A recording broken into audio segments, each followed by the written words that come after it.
Annual Policy Review. This is the July 9th, 2020 public hearing meeting. Notice of this meeting has been advertised in the Grand Island Independent, which is the district's designated method of giving notice of these meetings. We want those in attendance to know that copies of the Open Meetings Act are available at the entrance to the boardroom.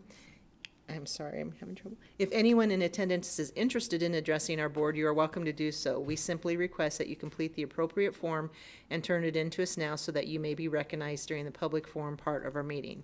And these forms are also located by the entry doors of this room. Dr. Dexter, will you please call the roll? Mrs. Albers? Present. Mr. Barsanis? Present. Mr. Rose? Sorry. Mr. Brown? Mrs. Inc? Present. Mrs. Gordemaker? Present. Mrs. Hinkle? Present.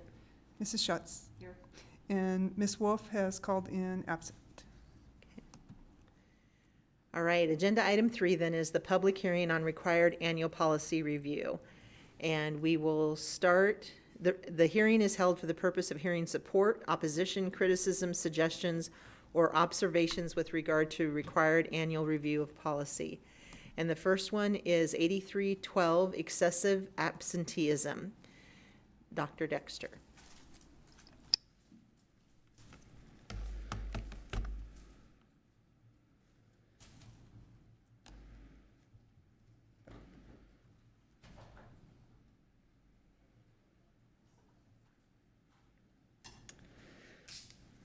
Okay, 8312, excessive absenteeism. We are required annually to review this policy and give the public opportunity to review and make comments. And it's an opportunity for our board to review our policy. And for this policy, it was reviewed and we had no edits or revisions. So we will, with any questions on that policy? Does anybody have any questions? Nope, does not look like it. Okay. Our next one for review is our bullying and harassment policy for students. And our policy committee also reviewed this policy. And we had no revisions for this policy. Okay. Anybody have any questions on the bullying policy? Nope. Okay. And then our student fees policy of 2 years ago, we really revamped this to make sure that students were not denied participation in school or activities due to having to pay fees. And our board has been very supportive of this policy. And the only revisions we have, we will need to update the lunch prices in July. Okay. Anybody have any questions? Doesn't look like it. All right, the last one then. Okay, this one is parental access to educational practices, and this is required by Title I so that we can receive Title I funding. And nothing changed in the policy, but the guidelines for parent and family engagement, Nebraska Department of Education requires these revisions, and so we went through and added those in the red.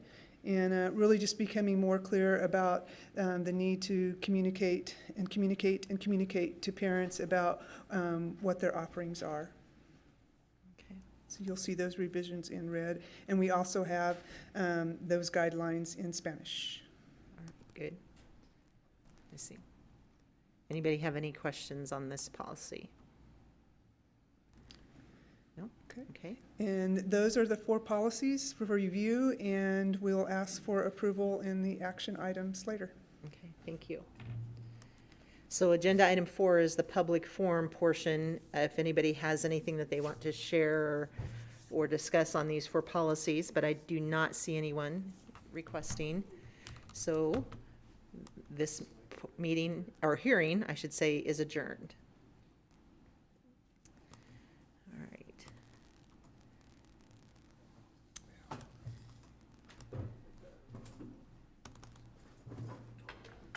Okay, I can get it to open.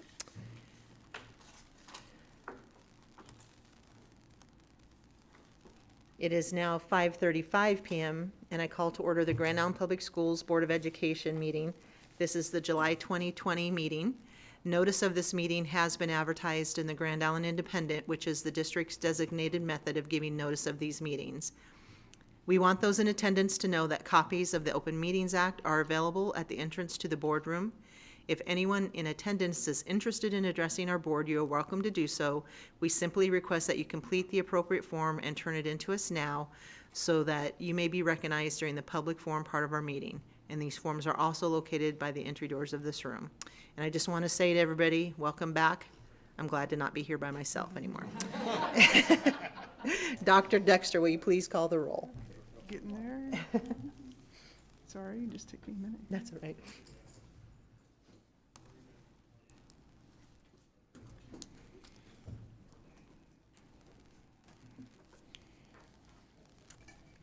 It's not letting me do it, so we'll just say, Mrs. Hinkle, Present.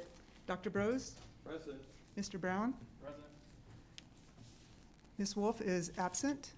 Mr. Barshanis? Yes. Mrs. Zink? Present. Mrs. Albers? Present. Mrs. Schutz? Here. Mrs. Gordermaker? All right, and now we'll move to our mission statement. Or Mr. Brown, I'm still gonna make you a doctor someday. Sorry. Mr. Brown, will you please read the mission statement? Sure. Every student, every day, a success. In educating students, we teach hearts as well as minds. The student commitments. Within the school district of Grand Island, every student will be taught to read, write, and communicate effectively, solve problems, acquire and apply knowledge, and demonstrate mastery through performance to the best of the student's ability. Every student will be treated with fairness and dignity. Every student will be honored for their unique qualities and backgrounds.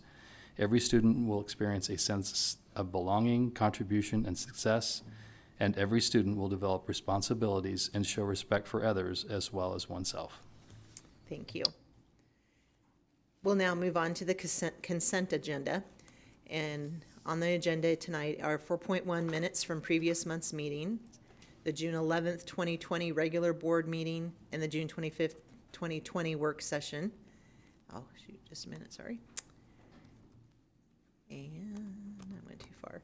4.2 claims is submitted, 4.3 bid proposals is submitted, 4.4 staff adjustments is submitted, 4.5 treasurer's report is submitted, 4.6 are the policies, and we have 2231 special committees on final read, 2411 notification of board meetings on final read, 6231 communicable diseases for the staff.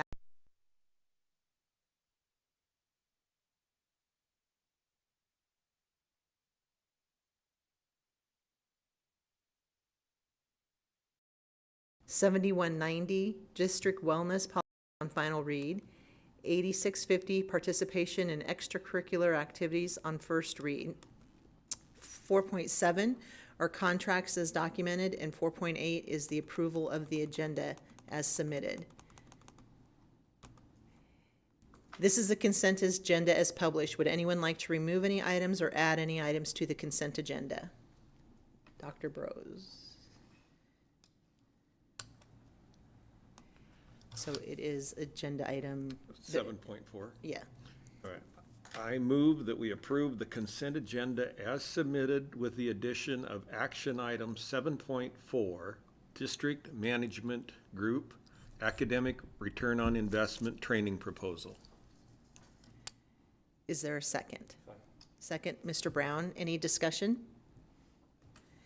Okay, so when you vote, you'll have to move back to your original space just to flick it up or down, whichever way you want to go. And so then, once you've done that, you won't have to do it again unless you change a vote later on in a different. And so Julie, you're probably clear over here, sorry. It just have to be once.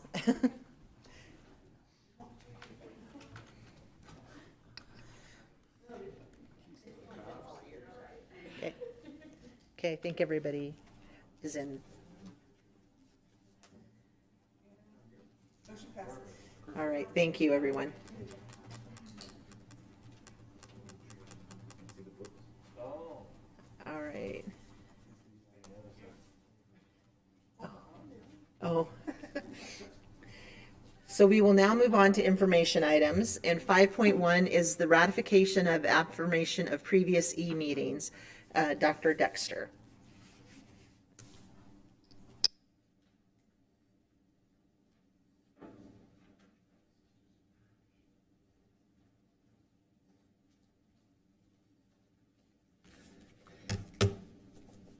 And this is just a precautionary ratification, and it is, was suggested or recommended that we just ratify all of the meetings that we had virtually, that you all vote to approve that the meetings were held virtually and there were minutes and it was posted, and that everything that was voted on you were aware of and present virtually. So this is for information, and then later tonight we will approve as an action item. Anybody Questions? have any questions? All right. 5.2 is the return to school resolution. Mr. Harden.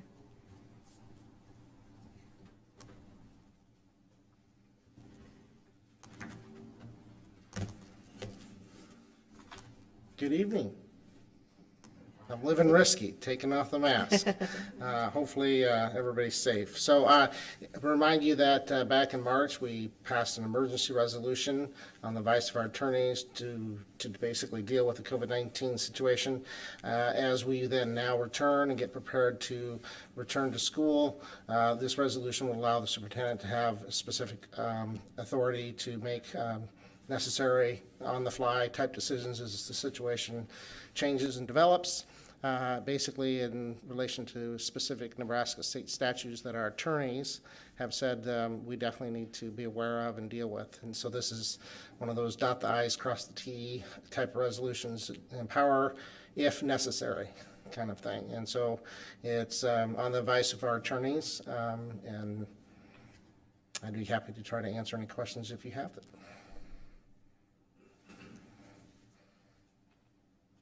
Are there any questions or comments about this?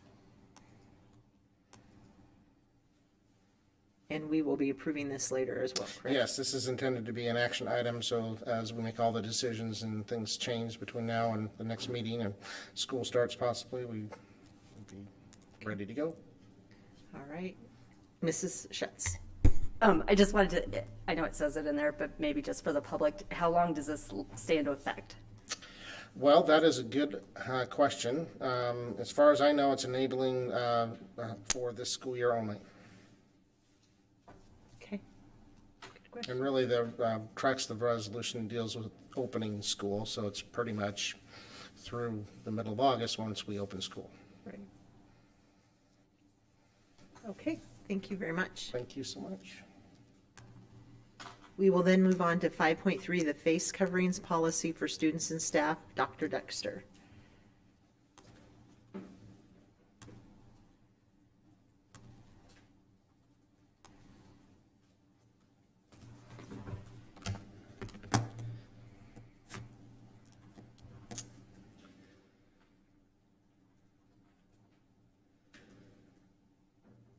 We have two policies on this agenda item. The first is face coverings to be required by for staff and for staff is the first policy, 6211. And this policy, the superintendent may require face coverings in the threat of a communicable disease or a pandemic event, which we are in a pandemic event. And so we have been, it has been recommended to us that by our community and Central District Health Department and medical personnel, that it's in our best interest that we require all staff to wear masks, that will help decrease the opportunity for spread. So 6211 is about face coverings for staff, and 8429 is face coverings for students, and it's very similar to the one for staff, with an emphasis being on the dress code, and apparel must comply with the health and safety codes and not interfere with the educational process, will not be intimidating, hostile, or offensive messages on face coverings. And so it also just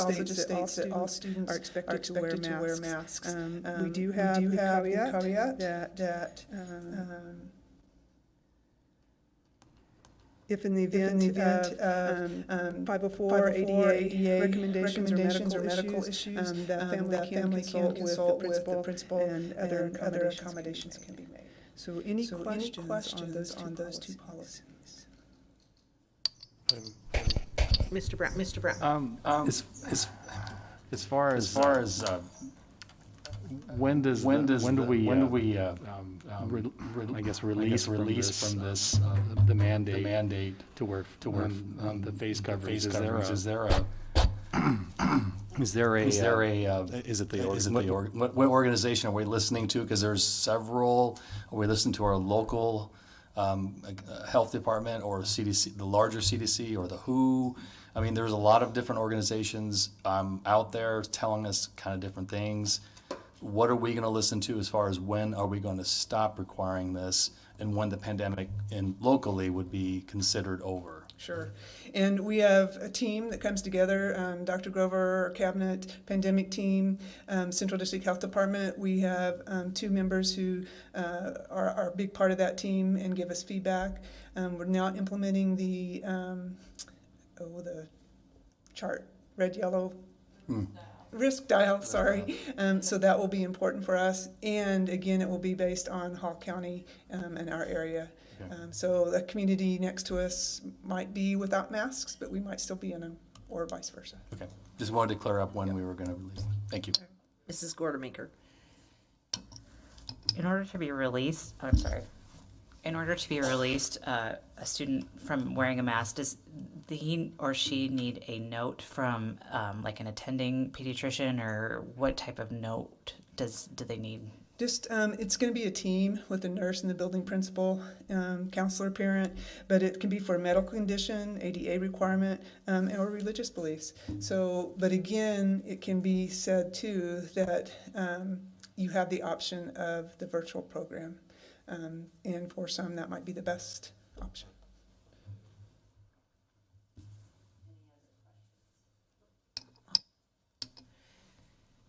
Okay. Thank you. I think you're back up there. Because information item 5.4 is the revisions to the 2020-2021 staff calendar. Okay, thank you. Okay.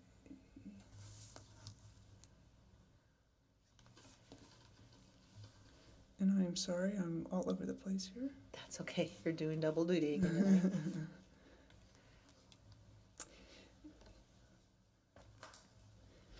So, and also due to the coronavirus, we are asking to revise the staff calendar, and that we will not be having visitors or parents inside the building, so we've canceled parent-teacher conferences for October and February. And in October, we would like to, students would attend a regular schedule Monday, Tuesday, Wednesday, and then originally they had Thursday and Friday off for parent-teacher conferences and the teacher comp day. So we would like to recommend that we would do away with the parent-teacher conferences, students would be in school, and then on Thursday we would have a half-day district professional development, half-day building professional learning community, and then on the 16th we would have opportunity for Safe Schools videos, because typically one of the reasons to allow out early was to prepare for parent-teacher conferences, as well as take, I think we're up to 9 to 12 Safe School videos that staff are required to take. So they could do that virtually on Friday, and then have Friday afternoon as a comp day, because we are requiring them to come in early on a half-day professional development day in August to learn about e-learning and how we can best provide that to our students. So then in February, the same thing, we will not have parent-teacher conferences. Students will go regular schedule Monday, Tuesday, Wednesday, and then on Thursday we'll have district PD, and on Friday the 19th we'll have teacher plan and prep, and that was originally in the approved calendar.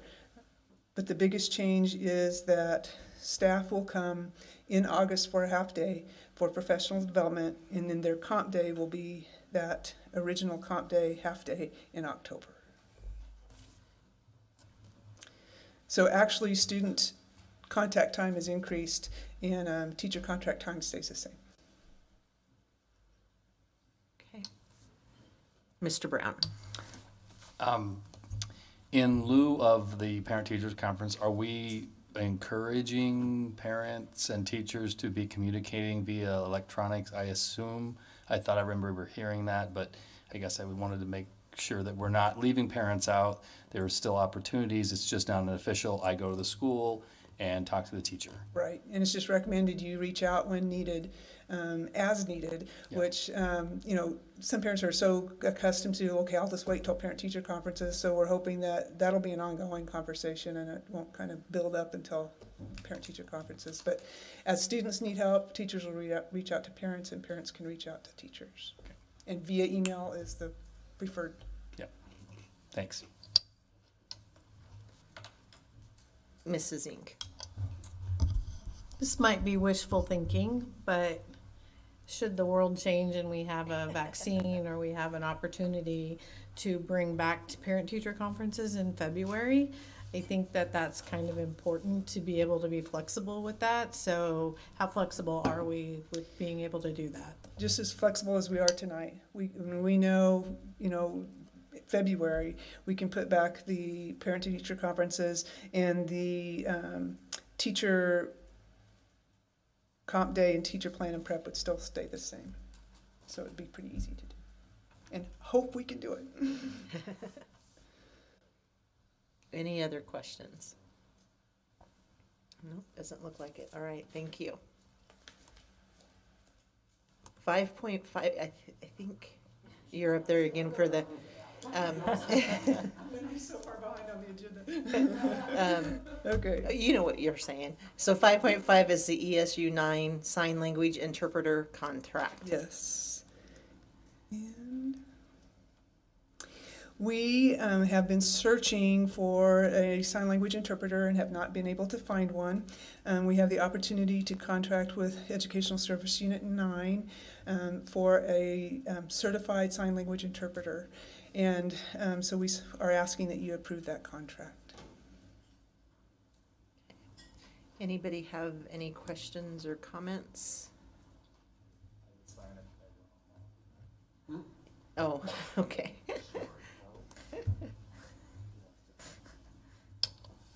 Dr. Bros. How many students do we have in the district that are gonna require someone signing for them? Oh gosh, I don't know the total number. I know we have the need for 5 interpreters. It ranges from kids in preschool all the way through high school. So will ESU 10 be able to provide all those? We're going to be stretched, and we're also looking for a second deaf and hard of hearing teacher, and so we're working through all of that. But this ensured that we'd have an interpreter. And then we're also working to recruit and grow our own and provide some training and hopefully some support to get people to be certified. Okay. Any other questions or comments? Okay, you can actually sit down now. You sure? Yeah. Okay, so 5.6 is the board to consider a resolution authorizing the issuance, sale, and delivery of general obligation refunding bonds in an aggregate principal amount not to exceed $22 million in related matters. Mr. Harden. All right, Mr. Grieger is on his way, so I'll do the info, and then later on, this evening, we'll ask you to do approval, so he can address you then, in case you have any follow-up Okay. questions. So, as market conditions allow, we always try to reach out and refinance bonds if it's at all possible. And so we're getting close to that situation. And so we are hopeful that, is Mr. Grieger here? He is. So you're going to get to hear from him also on the info. So we're just doing a resolution that gives empowering language. So as the market develops and we have an opportunity, we can take advantage of that. So since Mr. Grieger is here, I'm going to let him say it in a more eloquent, high finance type language. So, Mr. Grieger. Thanks, Bert. Good timing. Hello, I was just taking my temperature and my sanitation bath out there. Well, thanks everyone for having me out this evening. What we're looking at are 2 possible resolutions. One would be to refinance a portion of the 2012 bonds that were refunding of the 2005s. And then the other resolution would be to refinance a portion of the outstanding 2014 bonds Both of these were considered when we did the last refinancing last year. But when we went to market, those maturities didn't make sense in the refinancing, so we kicked them out. So I think if we went back and looked at the proceedings, the board had already approved those, but we thought it would be a best practice to reapprove with a new set of proceedings tonight. So we have, and actually we did not approve the limited tax refunding bonds. That's a new matter. So we have two. One would be to do the general obligation bonds in an amount not to exceed 22 million. The second would be to refinance remaining bonds from the 2016 limited tax or QCPUF bonds in an amount not to exceed $4 million. Okay. On the general obligation refunding, as of today, we think we would save about $1 million. Okay. That number has fluctuated significantly. Virgil and I had looked at this early in February, and we saw pretty good savings, and then we saw things completely deteriorate in March when the bond market locked out. So we've been monitoring it every couple weeks, every month, and trying to stay in touch with Virgil. And we're back in a spot now where we agree that the savings is there. We've got a little bit of time, but we would attempt to work quickly. If you approve the resolutions tonight, we'll work with Virgil to try to get a meeting with the rating agencies, probably midweek, July 15th to 17th. And then we would attempt to have the rating by the 24th if they can do it. I know these analysts are very slammed right now. There's a lot of issuers trying to take advantage of the low rates. Sure. But my hope would be to be in the market by the end of the month. I've talked to my trading desk and we've reserved a pricing day of July 29th, which we can move, but at least we wanted to tee it up so we could take action. And then that would have everything wrapped up and closed by on or about August 15th. This is the first time I've addressed a group wearing a mask. It's different, isn't it? It is. Don't feel bad. All right. Does anybody have any questions? Doesn't look like it. We're always very happy to see you because that usually means good things. So we appreciate you sharing that with us. Thank you very much. I appreciate the kind words. I am smiling under this mask. Okay.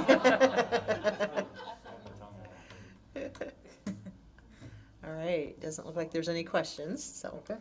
Well, very good. okay.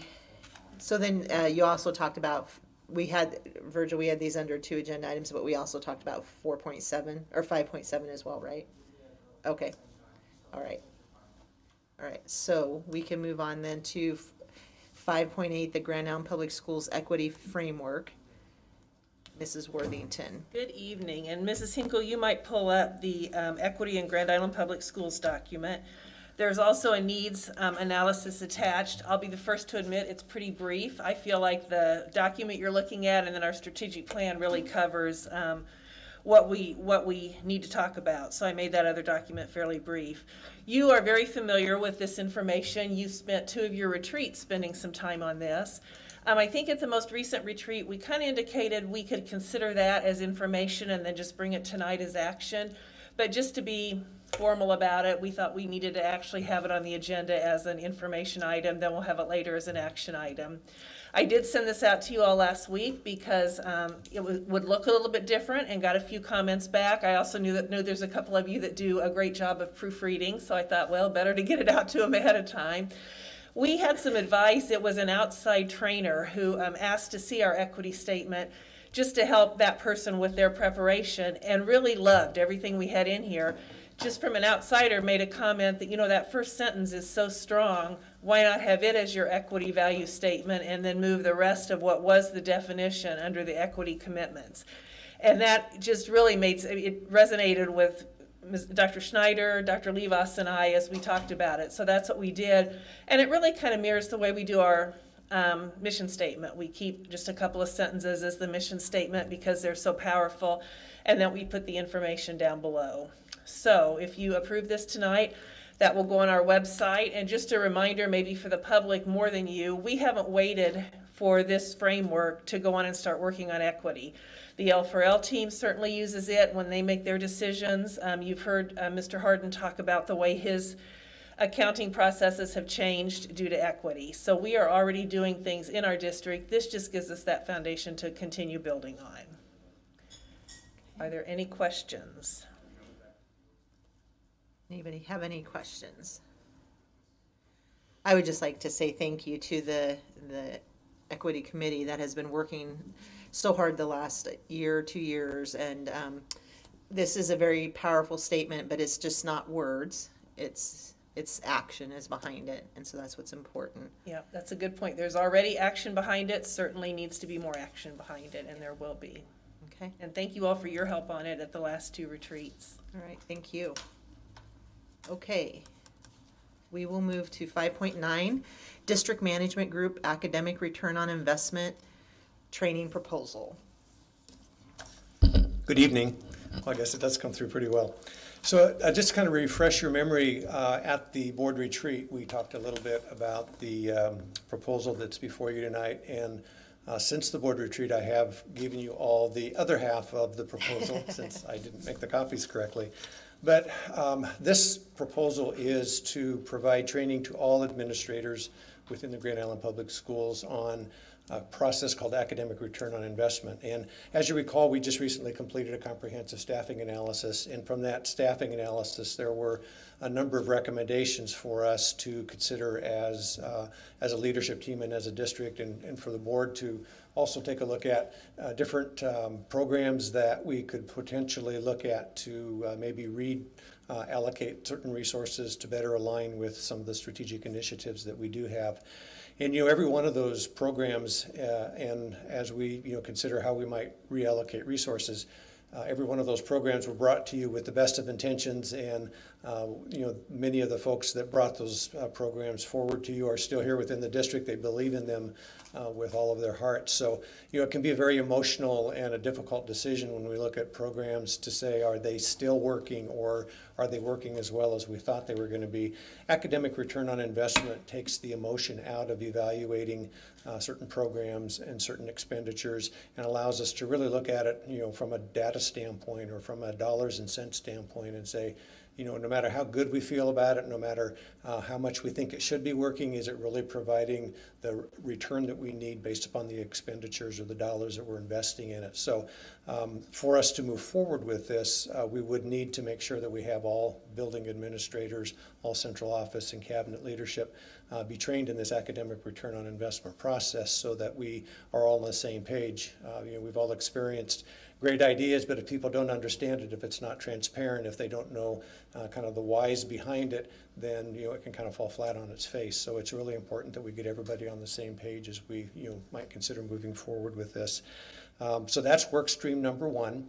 And then there's a second work stream that is proposed with this training, which is going to be focused on how do we give building principals more ownership in the budgeting process. There's been quite a bit of talk for the last couple of years on how do we engage our principals in the budgeting process so that they can better identify what they need specifically at their building to reach their population, and what kind of flexibility can we give them so that they can design programs or request staff that meet the specific needs of their buildings, rather than, say, in the central office we sit there and say, well, everybody gets one of those, and maybe somebody doesn't need one of those, but they need one of something else. So this is kind of a comprehensive approach to not only look at how we're evaluating our expenditures, but then also to give more voice and ownership to our building leadership in some of those decisions. Now, something that's a little bit new since we met in personnel and talked. In fact, Dr. Burrows brought up a good question in Personnel Committee. There's a lot of money at stake here, and this is something that will be, it's taking several years to move through with all the different recommendations and evaluations that need to take place. And, every year, if you just look at, historically, we have a number of administrators that leave and new people that are hired. And over the course of 2 or 3 years, it wouldn't take much before we'd be looking at 15, 20% of our administrators who say, academic return on what? what is that? And, and so then how are we going to keep everybody on board and keep the momentum and going forward? So in a follow-up conversation with DMG and expressing, that concern that we would lose momentum if we invest this amount of money, we actually asked them for something, and then they came back with an even better proposal. And so if you look at on the proposal, it's page number 14. What they have offered at no additional cost is if we do approve both work streams, then they will provide at no additional cost a refresher course for any new staff or for those wanting to deepen their understanding. They'll provide a 3-hour remote course every year for a number of years up until September 1st of 2024.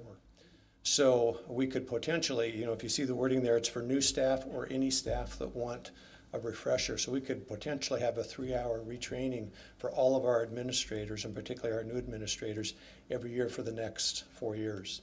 And I think that's worth about $20,000. So, and there is no additional cost to that for this proposal. So I thought that was a tremendous concession on DMG's part to recognize the concern that was brought forward. And I think also to demonstrate their commitment to really partner with Grand Island Public Schools. The one thing I want to mention too, I don't know if we mentioned it during the retreat, Nate Levinson and District Management Group is really considered to be kind of the leading, they're on the leading edge of academic return on investment. They've authored books. When you research academic return on investment and find out who are the people that really are behind this and know how it works, it's DMG and Nate Levinson. So these are the best people in the country to help us with that. So so I'd certainly entertain any questions that you have. Otherwise, we are going to bring it back for action later on in tonight's meeting so that we could maybe continue to move forward. Okay, Dr. Burrows. Thank you for taking that forward. The question I asked was, we spent X amount of dollars to have the study done, and now all of a sudden we're spending more money. And I was reminded a little later, after I talked to my wife about that, she said, at one time in another life, we had a Mr. Donut franchise, and one of the things they said to us is sometimes you have to spend money to make money, and in order to see the return on our investment of that study that we did on personnel, we maybe have to spend a little more to just see it actualized. So thank you, Wayne, for going forward with that and for getting some clarity. And I really appreciate that extra 4 years they're giving us. Absolutely. All right, any other questions or comments? Nope. All right, thank you very much. Thank you. 5.10 is the Grand Island Public Schools South Subdivision, Mr. Petch. Thanks, Ms. Hinkle. So you've seen this before. We approved it last month. And then in that time period, we were getting a permit for our scoreboard. It just happens to be in one of the property lines, and so we had to do a minor change with just relocating that line so that we could then move that project forward. So apologize to have to listen to this twice, but it's a minor deal. There's no cost to it, but it's what we need to do to move this scoreboard project forward. So with that, I'll conclude, and I'll answer any questions you might have. Anybody have any questions? No? All right. So then 5.11 is the construction update, and you can just move right into Stay it. right here and get going. Summer projects are in full swing, trying to make sure that we are done and ready for school. Right now, I'm not having any large heartburn items for the project list items. On the stadium project, I'd mentioned we're having issues with our track. Since the last time I've talked with you, we've removed our asphalt track, which was in extremely poor condition. And so now we're stabilizing the soil underneath it. So last night's rain didn't exactly help us. So we're still in the process. It will be a definite cost for us. It's a piece of, it's a lesson learned, I guess I'd say, on asphalt. asphalt can last underneath the track for about 20 years. After that, you got to replace it. So that's what we're going to do. The one big thing that is got me a little concerned is that the track coating, as long as the weather holds and we can get our track, the coating piece of it won't be completed into September, and so we'll just have to take steps to make sure we're able to have our different athletic competitions and practices go on during that process. So not super worried that we can't do that, but it's just another thing for us to be focused on.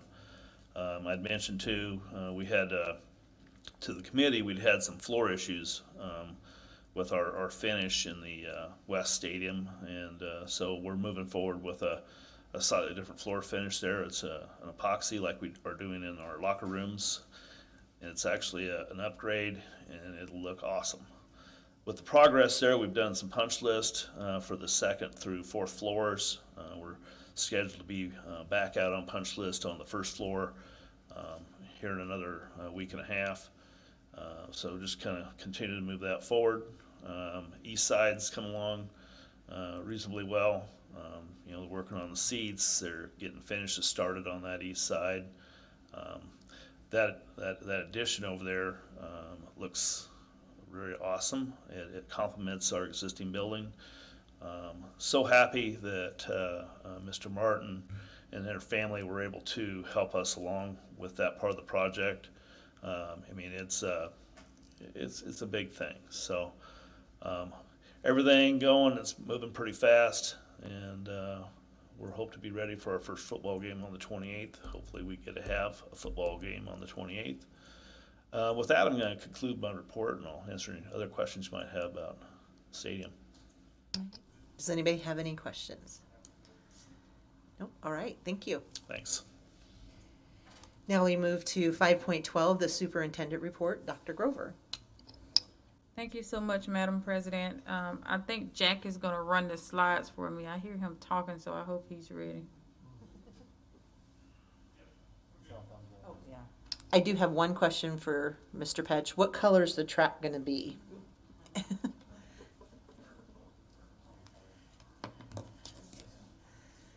Not purple. You can do it, and actually we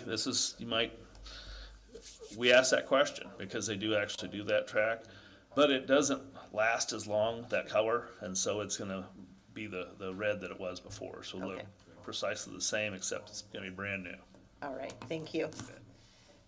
That gave Jack time, so. Yeah, we'll give Jack a minute. He gets up there and he gets up on the. Okay, thank you so much. Well, tonight for the superintendent's report, I would like to take the opportunity to bring forward a full board report that continues to provide information about our opening in the fall. As we know, our plan is GIPS Reimagined. With me tonight, our cabinet members, they will be coming forward too as well to make some very specific presentations, and we look forward to your questions at the end of this. As I've mentioned, we did expand our pandemic team to include design team members that represent folks from all over our school district, leading up to 147 people. During this time, I also want to say that these design team meetings were in addition to the pandemic team meetings that we had. And so you can see the amount of time that our team members had to spend on this. And, they always like to say that I push them, and of course you all push me too. But you can do all the pushing you want. If you don't have the right people, you still won't get anywhere. And I just want us to acknowledge the people that we have working with us here in Grand Island, that we have people, they have high skill and they have high will. And they really care about our students and our community. So thank you to everyone that was involved in this work. As we move toward every student, everyday success during this pandemic, this is very challenging, but we continue to work towards that mission statement, which means that we have to do things quite differently, and we have to do a multitude of things to reach every student every day a success. And part of that is going to be helping our families to overcome all the information that they're receiving, whether it's true or not true. We kind of talked about that a little earlier today. And moreover, understanding what it's going to take for us in our local context.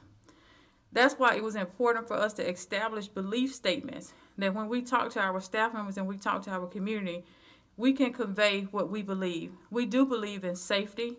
We care about the social emotional well-being of our students, and we want to ensure that we have high quality instruction no matter the environment.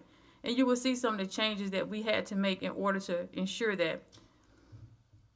And moreover, our Grand Island Public Schools profile of a graduate is our North Star, and we need to keep that in mind, because when the pandemic is over, 2 or 3 years later from now, when our students have to graduate and they are competing for jobs, no one is going to remember about the pandemic. They're going to still have expectations for our students, and that's why we have to do what we're doing.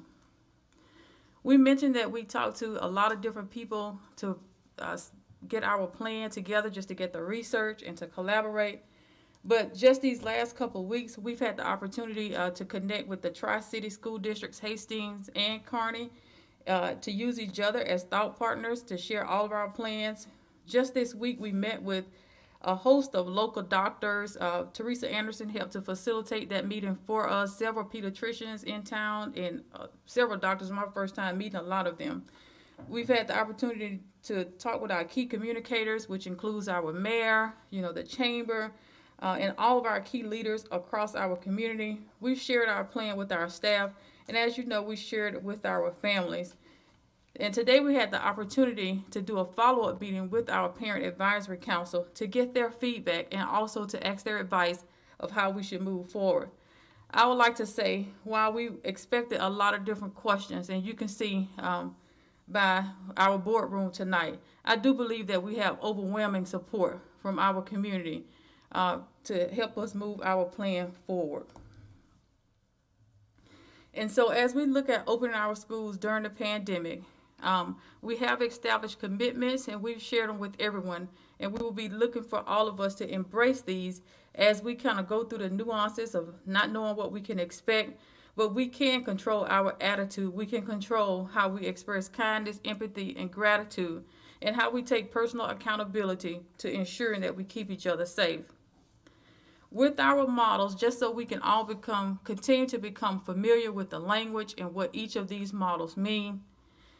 Built within our GIPS Reimagine. When we say reimagine, that means that we have acknowledged the fact that at any given time we may have to pivot.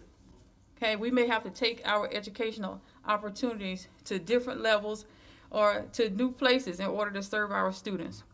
Our goal is to start in our GIPS Reimagine model, and this model allows most of our students to be served on campus, but for many different reasons, families will want to choose to keep their students at home, and we do not want to compromise their educational opportunity. So we have created a virtual school. So within GIPS Reimagine, our students will be educated on site or through our virtual school. If we come to a situation where we have to reduce the amount of kids that can be in our buildings, we would then pivot to the GIPS Select model, where we will only have specific predetermined programs on site and everyone else would be in remote learning. And also, we hope we never have to be here again, but if we have to get to the point due to restrictions that we're not allowed to be in our buildings, we would then move to GIPS Remote. There are 7 key components across these models that we want to keep in mind in order to keep us safe and to keep us in front of our students. We want to make sure that when we are on site, that we are grouping our kids and we're keeping them within the cohorts. We want to make sure that we're maximizing social distancing as we're doing here tonight. And we're requiring face coverings. And we can see how difficult this might be, but this is the expectation that we will be having face coverings throughout our day and throughout our buildings. We will be conducting daily screenings. You saw an example of how the screening process could work for our visitors and so forth. But also we are asking our parents to be involved in the daily screenings to check their child for any symptoms and if they're sick to keep them at home. We will have aggressive hand washing protocols as well as cleaning protocols and minimizing the guests on site. Of course, we were happy to see you, Paul, so we let you in. But absolutely, any guests, and so this is a fine example, any guests that we have on site, they will be coming by a scheduled appointment. With our safety protocols, now I'm going to ask Mr. Harden if he would come up and maybe give you a little bit more details. We talked a lot about our safety protocols, but I want him to kind of explain what it takes to pull this out. So as the cabinet members are coming, you're going to hear a little bit of different information. Now that we have the plans, what is it going to take to put the plans in motion for us? Well, thank you, Dr. Grover. I'm going to leave my mask on, safety first. So, especially when talking about safety, right? So, really, the only constant is the vetting of everything. I mean, there's just so much, really, across the world, So, the things that are starting to really be crystal clear, not necessarily that everybody will agree on them, just that they're crystal clear if you look at the scientific evidence that researchers bring to the table. Social distancing, clearly, mask, hand washing, all the things listed there. Maybe a little bit more controversial is the ultraviolet light with the C rating, but that's been around for a long time. Temperature checks continues to come in and out, but we have over 1,000 thermometers, so no touch. I think you may have been scanned tonight when you came in, hopefully, or at least looked at sideways. I don't, yeah, okay. Depends on when we had that person there. And so the PPE is really the big issue, is just having enough hand sanitizer, all the different masks I've mentioned. We have, I think we're very close to the 100,000 mark. So we may have even more now because we found a new supply for N95s. So the thing that I think we want to make sure people know is that there is not any one particular we have a 30,000, the one I'm wearing, because we bought them from one supplier.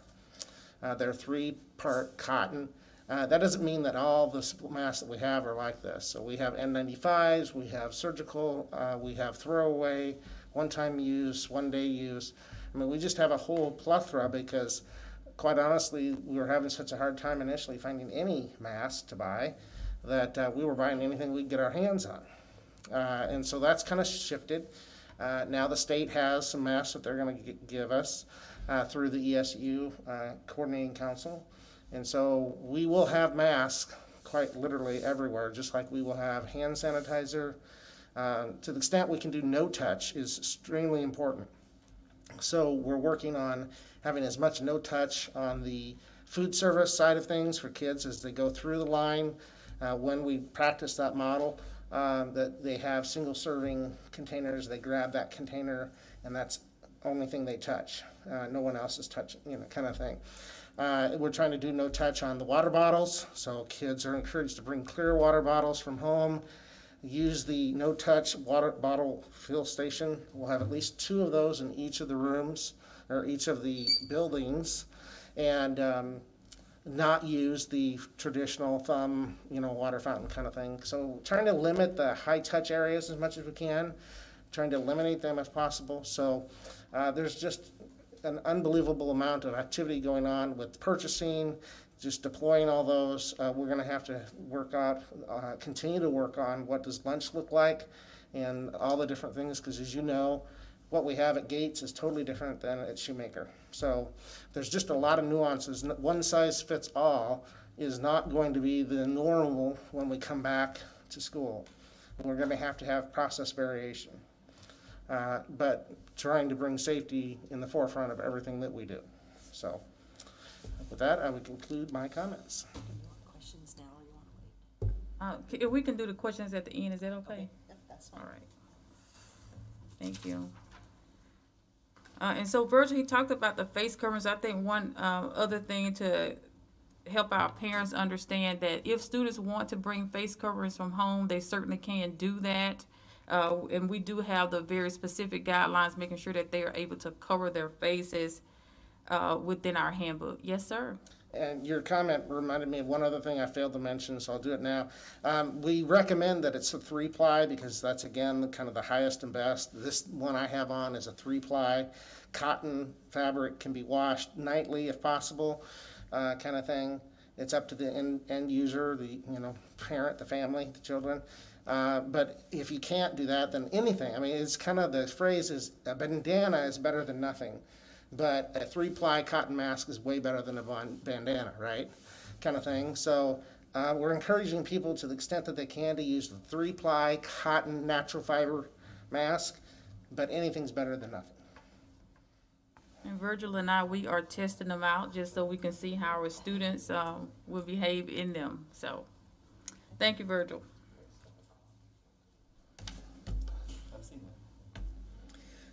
All right, transportation. And students will be expected to register for transportation, and we have not ever done that before. It's just been, here's the bus stop. If you need a ride to school, climb on this bus stop. So that will be a change, and we met today with our team and really talked about the need to communicate that if you've not registered, you will not be able to ride the bus. So that's going to be a big change for us. And we will ask that, or require, all students to wear masks as they get on the bus, when they're waiting at the bus stop, to maintain that social distance. We will have paraprofessionals on each of our buses. We will be running double routes to allow one student per seat. And we will be taking attendance so we know which seats kids are in. And we talked about all of that today to make sure that that happens. And then you can just see employee protocols. We've been working with Holiday Travel on employee protocols. And they have their list of requirements there. Parents and students, this is just, it'll make the biggest difference. Parents will be expected to screen their children before sending to school. That means a temperature, knowing if they're feeling sick, and that's all spelled out in our plan. Students must practice social distancing, have assigned seats, and then the double routes. Day-to-day cleaning, all touch areas will be wiped down with disinfectant wipes, trash cans, and then the buses will be sprayed after each route with electrostatic sprayers and allowed to dry. This is not cheap. You can see the numbers. To double the routes, to add paraprofessionals will cost the district, and we're hoping to use CARE Act dollars to fund that.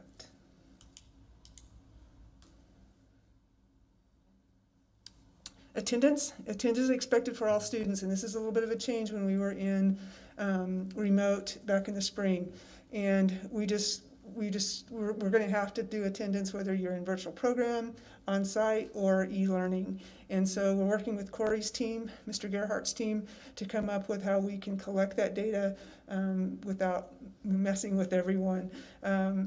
And our policy on attendance will be followed. So if you're not in school and you're not coming, we will have to follow the truancy court procedures, and we will have a whole team at school working to help support that kid in getting to school. What happens when a child is sick? We have a whole list of symptoms for parents to look for. We have 4 prioritized symptoms, and we will have a response team at each one of the schools to include myself, Associate Superintendent, the head nurse, and the campus nurse, school principal, and representative from the Central District Health Department. So when they have a kid presenting with COVID symptoms, they will be taken to an isolation room, the temperature verified, and then ask them all about their symptoms. We then would contact the parent and ask them to come pick them up. We document when they went home, and then follow up with that parent on testing procedures and when they can come back to school. So all of that's spelled out. Coming back to school when you've been fever-free for 3 days, 72 hours, without medicine to do that. So that's just one of the requirements to come back. We're also working with Central District Health Department to pilot that if we have a student that has symptoms, if our school nurse can do the swab test for COVID, so that we can avoid sending a kid home and they're sitting there waiting for a test to come back, or even to find a test to see if we can speed up that process. So they're working with us. And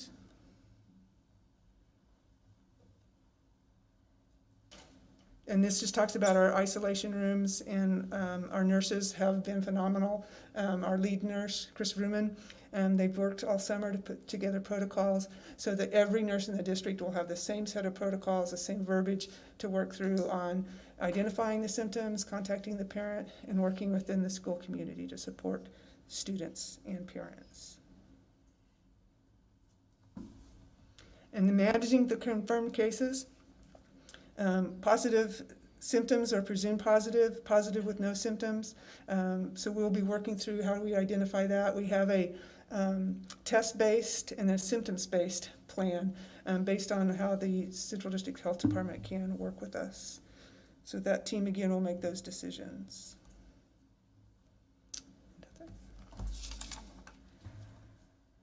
Thank you, Dr. Dexter. And so that pretty much covers the on-site procedures that was probably relative to our conversation tonight. And as you know, we talked about the GIPS virtual. This is all new to us. Dr. Dahl has really been kind of helping to lead that effort. He's going to come and talk to you about the virtual school is kind of turned into its own school, depending on how many students we have. And we may have to provide additional support once we start getting those numbers in. So good evening, everyone, and so great to see you again. And great to be here tonight. So the virtual school is the complement of the reimagined model. And since the application opened last night, we've had between 100 and 200 responses already, and so we're organizing those by school. And each one will be gone through, and we'll have to have a bit of a vetting process for what the reasons were and that. But it's really quite interesting and fascinating, and I think we're all going to lose a lot of sleep until school starts, but it's really going to pay off in the end. So the experience for GIPS Virtual, the vast majority of students asking for this, it's because of medical conditions, either with the student or with the family member. Also a smaller number, the concern was about wearing masks, but again, that was a smaller number. And then there were individual replies where families just simply wrote out what the health condition was, things of that nature. But again, the majority of these are showing to be medical, and that's what we expected. And so it's going to be available K through 12, and the calendar will mirror the calendar for the reimagined model, and also the curriculum. It's going to be the same learning experience in either platform. It will look a little bit different for the student, but the same content, the same standards, the same expectations. So along those lines, teachers will use Zoom classes, as has been done before, and distance learning, where it mentions that, is something that there's a potential for that in some of the secondary classes, where there might be an educator who is requested for the virtual learning, and they're the only teacher who teaches a certain subject. And so the high school and also the middle school, they're working through this on a case-by-case basis with these educators. And as I said, we're also vetting the list with the educators, because each of them, some of them might have requested remote, but then after talking to them, they may have changed their mind. And so we're just making sure, confirming with them. Lastly, there's Edmentum classes that are also available for the high school. And engagement is something that we recorded one time during the March through May e-learning, but we will be doing attendance and engagement on both a daily and a weekly basis in the virtual model. So the daily will be really as a standard for teachers of checking in on a daily basis, and then the week will be kind of a summation, a district reported value. So, in order to learn more about the virtual schools, we want to provide an informational meeting this coming Monday by Facebook Live. There's been a lot of interest in everything that we've been doing, and every meeting has been highly attended, and the common areas have just been exploding. So we look forward to having a question and answer with the community on Monday, and look forward to having you all there too. Lastly, in order for all of this to work and to be scheduled correctly, we have a deadline for applying for the virtual model, which is July 17th, and the website is both gips.org-reimagined, or also you can go /fall 2020. Both go to the same location. And with that, I'd pause. Are there any questions about the We'll take virtual model? questions at the end, Dr. Dahl. Thank you. Okay. And also just to bring to the board's attention, we have already started receiving inquiries from other school districts wanting to have their students enrolled in the virtual option. And so, of course, they would have to be already opted in to Grand Island Public Schools, number one, in order to take part in that. And so Dr. Dexter is kind of monitoring that, and we'll see. We do believe that we're going to have enough of our own students, but just kind of want you to be aware of that, and we will kind of navigate it as we go, as we learn more. Now, Virgil's going to come up and kind of tell us about new approaches to technology to support our students.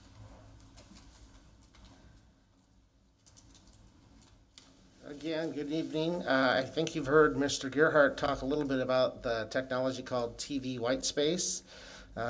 Not as good as owning your own 4 LGE network. So we're going to kick the TV white space project to the curb, and we're going to pick up a much more friendly, more powerful, and more robust technology where we'll actually develop and own our own LTE network. And so this is going to be a heavy lift. We'll definitely have to seek outside funding and resources, but it is absolutely the way to go. There's equipment problems and functionality and capability issues with TV white space. It is being slow to develop and might even not develop when these other technologies. And so you can see it mentions that there's up to 7-mile radius with some additional boosters. It would require us to have antennas on our buildings. They don't have to be very high like a cell tower or anything, but they have to be 15, 20 feet up, and they would have the antennas just like a cell tower would, and they could go out 7 miles, and anybody that then would have access rights, so our students in their homes free of charge with all the controls that we have on our network. So we've just made the decision to kick the white space to the curb and go to this direction. Much more powerful, robust, and hopefully long-term solution. So as that goes to 5 LGE and as the technology upgrades, we have the infrastructure in place and we just switch out the equipment and go from there. So very exciting to move down that path compared to the TV white space solution. So with that, I conclude my comments. Thank you, Mr. Harden. And we know that there's been a lot of interest in how we are supporting our staff throughout this process. And so Mr. Steph is going to take a few minutes to kind of walk you through a couple of things as it relates to the staff. It became very clear to us last spring that as important as it was for us to have our kids in an environment that they felt comfortable and safe and that they were able to achieve at a high level. We had staff with very similar needs. We have staff that had family members, they had their own situations that they were dealing with. The whole pandemic, really put a shockwave through the entire community, including our workforce, as far as being able to focus on doing the job well when they're worried about their own well-being and their own safety. So it became very clear to us that as we started planning for this upcoming school year, one of the things that we really needed to do was to find out where our staff were at, who had preferences, who had fears, who had medical needs, all those kinds of things. So we did a survey of all of our staff, and this slide here just basically shows you the graph of the graphic response. We had just a little bit shy of 8% of all staff that said they needed or wanted to only work in a remote environment, which is really pretty powerful. It tells us that our staff are willing and able to, all hands on deck sort of a thing. We have 52% of our staff that, said their preference was physically on site. Some people just feel more comfortable, being able to be in their normal environment and to have that, physical interaction, one-on-one, and classroom interaction. What was really impressive was that about 40% of our staff said, "I'll go where you need me. I'll work in a remote environment. I'll work, on site." So that gives us great flexibility. We do not yet know exactly what our needs are going to be once we get all of our student parent requests in for their preferences, and we'll start going through that process of assigning staff. But that was really encouraging. This next slide breaks down just between certified and classified and administrative. I believe right now we're over 80% response to our survey, which I think is a record for staff response to a survey. Usually we feel pretty good about 5% or more. So we're really pleased that our staff have responded in such a powerful way. And again, just great flexibility with their willingness to go where we need them. And they, many understand that they may be working with kids that they're not, they haven't worked with in the past. Usually when kids go from grade to grade, or they've been in a building for a while, there's that familiarity, and they know that if they're working in a remote environment, they're going to be working with brand new families, brand new kids, and they're just really stepping up for us. So we're really pleased with that. I think I've really talked about this next slide. The thing that we have to do right now is we have to get all of the student responses back so we can start kind of building those class rosters, the virtual school rosters, and start letting people know kind of what their assignments are going to be. Once we have completed the survey responses, which we're getting really, really close, all of those staff that have indicated they only want to work in a remote environment will be reaching out to them and finding out specifically and individually what it is about that request. Because there's going to have to be kind of a prioritization. For instance, somebody with an underlying health condition is going to be given priority to a remote assignment, as opposed to somebody who says it's just more fun to teach remotely. We need to make sure that from a ADA compliant standpoint and some of the other regulations that are out there, that we do our best to accommodate those staff, and we'll give them priority. But we will be building those rosters as we learn more information from not only staff but students. The other thing that's been kind of interesting is, as you monitor social media and you kind of hear what people are talking about and things like that, sometimes it's interesting to hear, the comments, the speculation, the questions that are being asked. So, one of the things we're trying to do is to, really be prepared to respond to those questions, because sometimes, a question or a comment can grow legs and take off, and all of a sudden that's become gospel, and it's, so far from the truth that it's not even funny. So just a couple of examples. There's been some talk out there about, can the district force us to take an assignment that we don't want to take, or something like that. And, what we're doing is we're trying to work with our staff. We're not forcing anybody to do anything. We're doing the survey. We are, trying to be very cautious in how we move forward, and not putting staff in a position or a situation where they feel that they're being forced to do something that's not safe for them. So we're going to work very consciously with our staff so that they feel like we're listening and that we hear what their concerns are. There's been, continues to be questions about, are we going to be paid, or are we not going to be paid if something comes up, working with the student and we, they're positive and then we're positive and then, we can't come to work, are we going to get paid, and those kinds of things. So, again, we just want to, make sure that everybody understands, first of all, we're going to comply with all of the regulations that are out there in the Family First Coronavirus Response Act, and as we've demonstrated in our response this spring, where we're really conscious of the need for income and benefit security for our staff. We are going to, continue to take that as, a very serious consideration. We will also have things in place so that there's not an opportunity for abuse. One of the things that we really need to rely upon our staff is to make wise decisions and to be good role models. If somebody decides that they want to, go to the beach in Florida for 2 weeks, that's, something we're going to say, you might be making a bad decision there. And if something happens and you're not able to work, we're not going to protect your income, if you make a poor decision. So, those are some things we need to continue to work through, but, it's something that we want to be ready for. There's questions out there about, workers' comp. If I get the COVID-19, will I have workers' comp benefits? And, that's not been tested yet in workers' comp court, but the general position in workers' comp is that it does not cover community spread illnesses. So, for instance, if I am working, every day in a classroom and I come down with the flu, I don't go to, that's not a workers' comp expense. Or if I get the measles or whatever, and allergies and colds and things like that. So at the present time, the general feeling amongst all the school lawyers and workers' comp folk are that workers' comp will not cover a COVID-19 related expense. But on the other side of that coin is, right now, our insurance and most other insurance companies I'm aware of, they're covering 100% of the COVID-19 costs for doing tests and those types of things. So it's not that somebody's going to have a financial hardship if workers' comp doesn't cover having a test and that type of thing. So And then, the things we hate to read and hear, but, there are those questions out there and comments about, is the district ready to respond? Should we have a staff member or a student who, gets the virus and passes away from it? We know that those things can happen. There's no guarantees. We're as safe as we're trying to be with everybody and everything.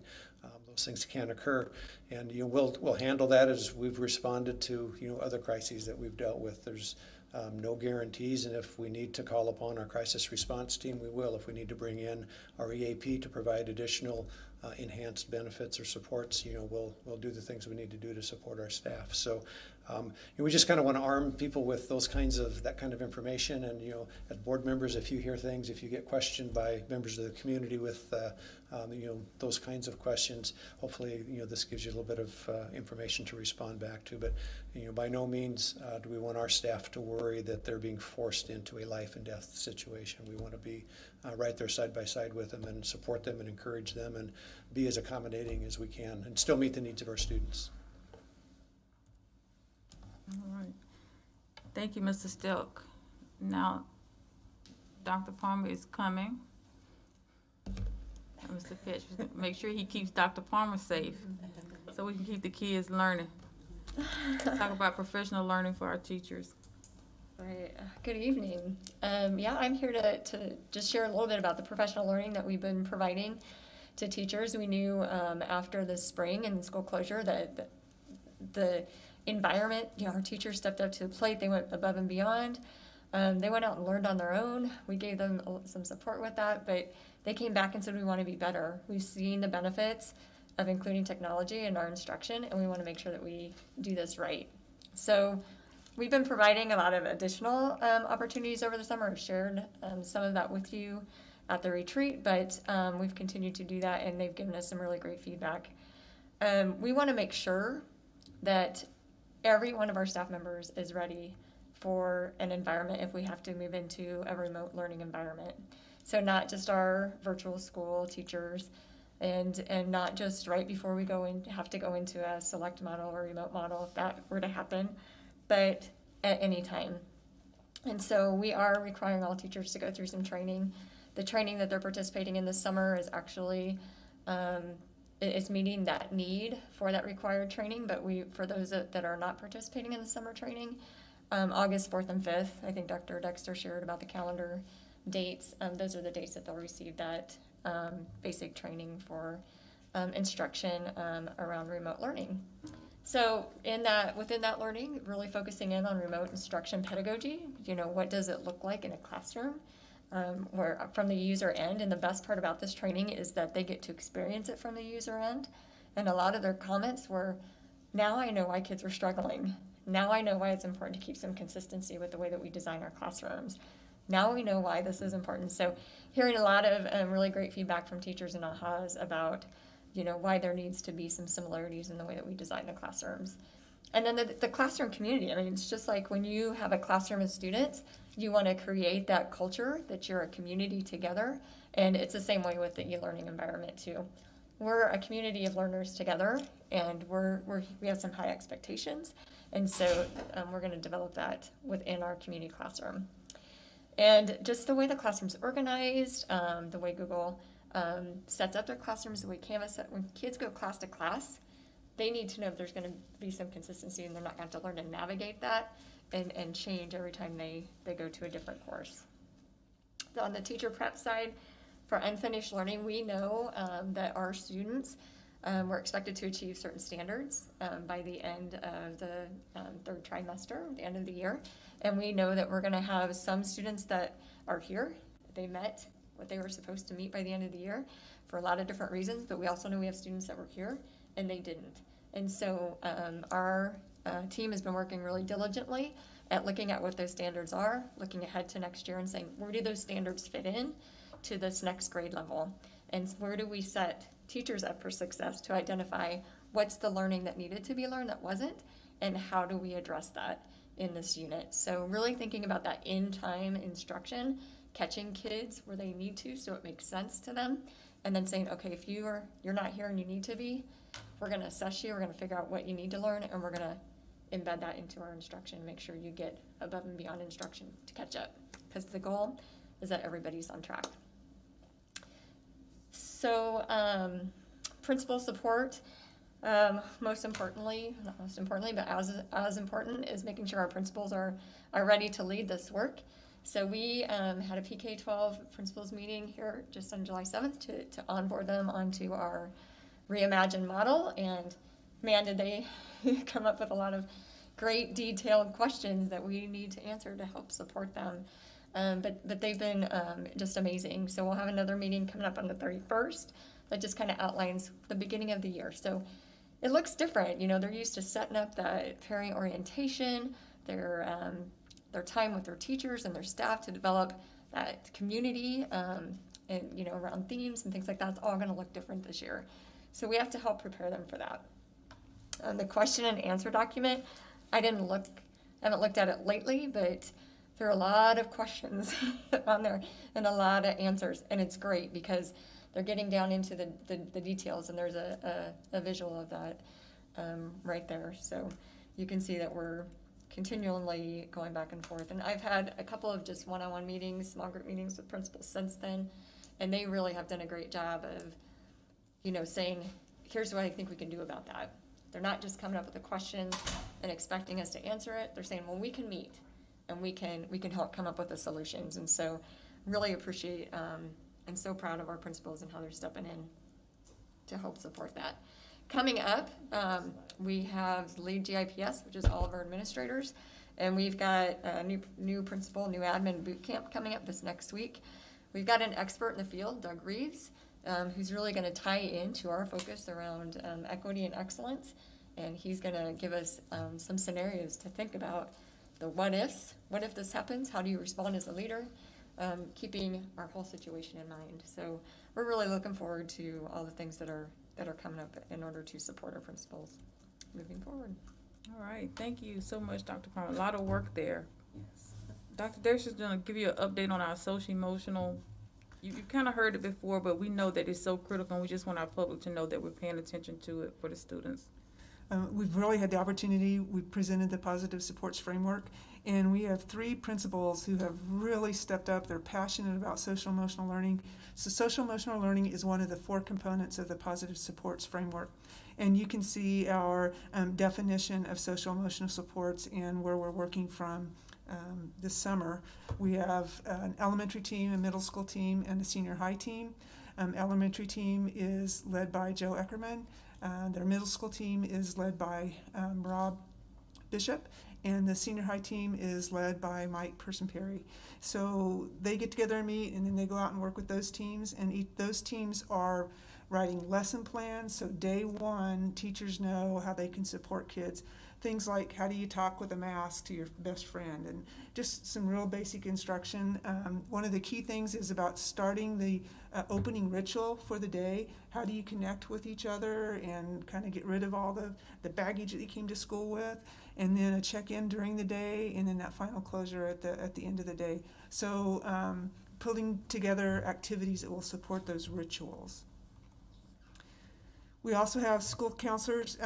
We have kind of 3 main priorities is how do you build relationships with students, and that's what the professional development we're going to provide for staff.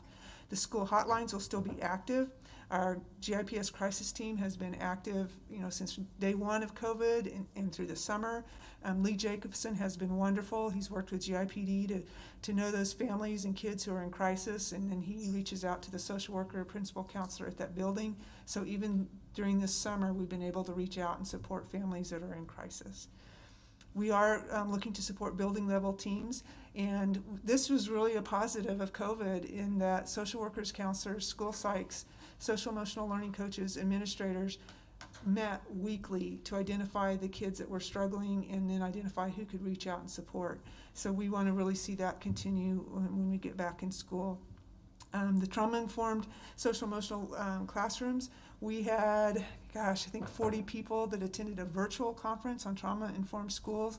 I was involved in several of the sessions, but the feedback I was getting from staff, did you see this one? Did you see this one? And the key part of it is that we have 60 days that we could watch everything. So that's another benefit of COVID, is that with the virtual environment, we can see, get more professional development through a conference.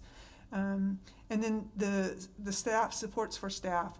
And part of this team that's working over the summer at each of the grade levels, their role is also to come up with how does the principal support the staff as a whole, individually, and then really promoting our EHA. So really moving with the social emotional teams. All right, thank you, Dr. Dexter, and everyone for your reports tonight. Again, as we talked about the models here, the main thing for us to keep in mind is that we want to provide high quality instruction no matter the model. And we've already worked with our K-1 teachers and principals. If we have to go to the select model, all of them, they've been very instrumental in providing us feedback about developing their schedule so that they can be prepared. Just want to remind you that we will put some additional structures in place for e-learning. We received a lot of feedback on that. The schedules, we'll have set schedules across the district. Attendance will be required. Grading will be held to the same standards as in the classroom. We will continue to provide technology and communication with our families.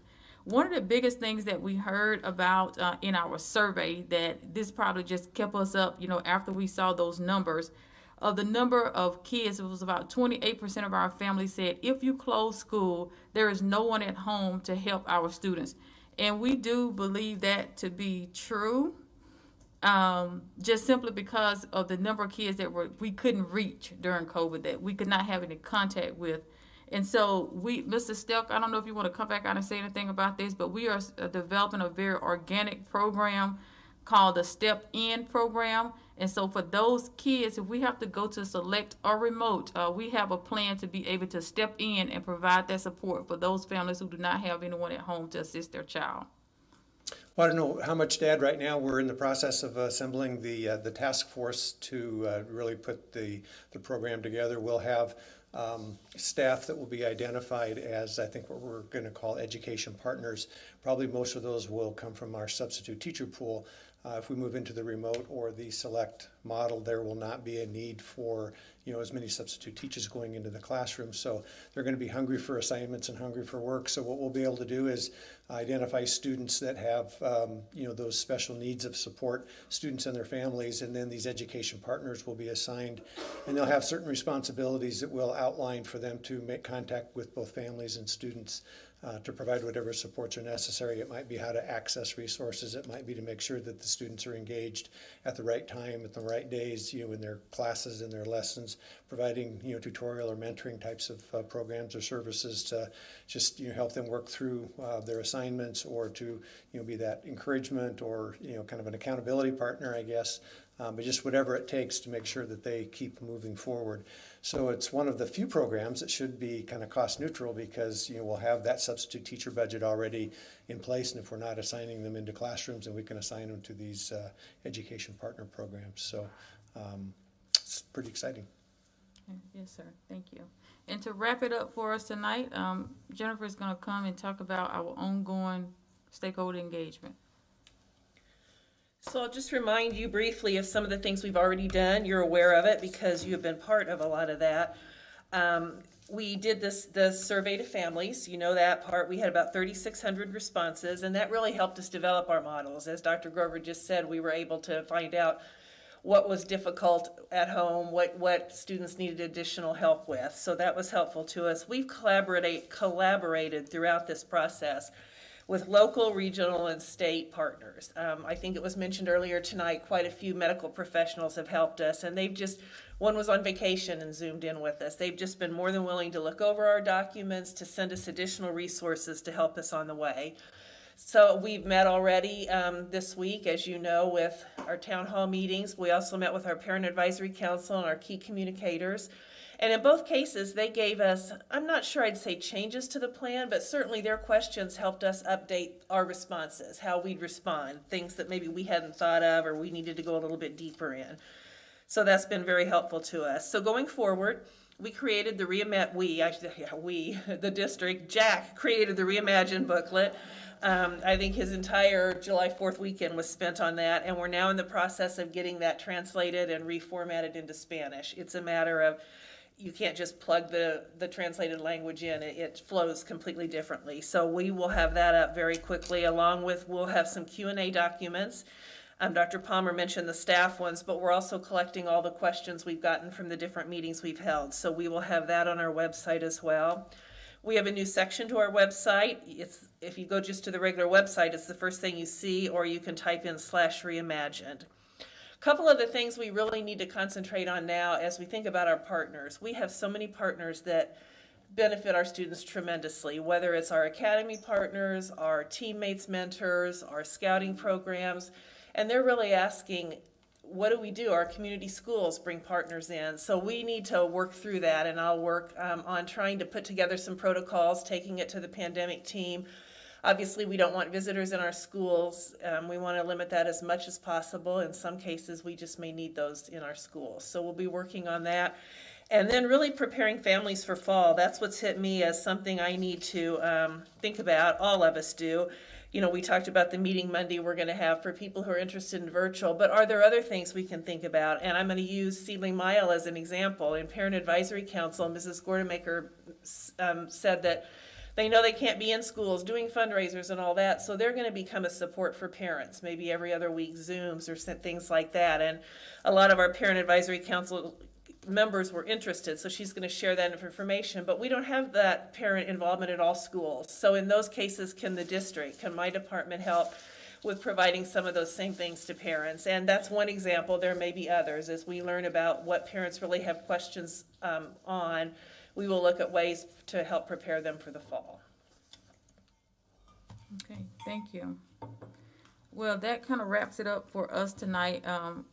We're just now sharing the plan out with everyone, allowing the teachers and the principals to create their own plans for success, and just asking all of our stakeholders to champion the GIPS Reimagined model.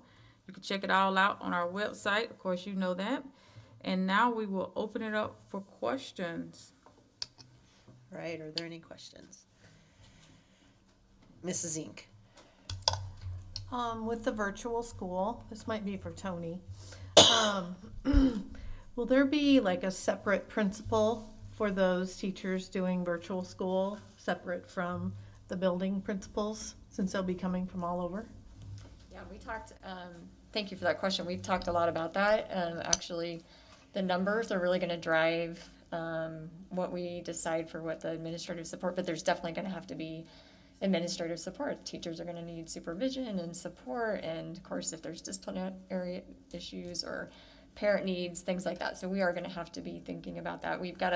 Dr. Dahl's got a team, he's been leading it, and so we had administrators around the table today talking about what that might look like, and so I think the numbers is really going to drive kind of what that looks like. So yeah, so there may be an ask in the future.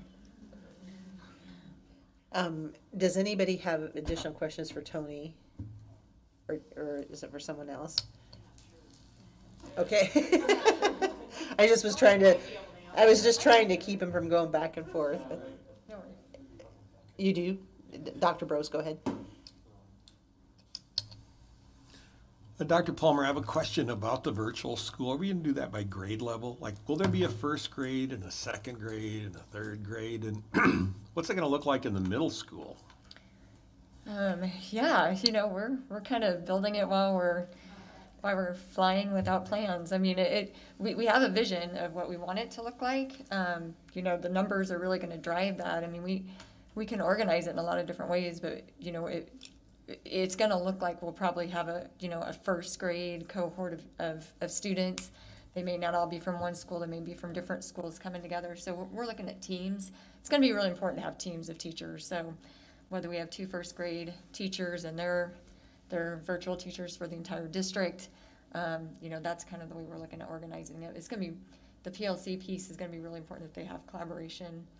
At the middle school, again, it might depend because they're bigger schools, so there's the likelihood that they could have more students that could that ask for the virtual track, and then we could have teams at each school.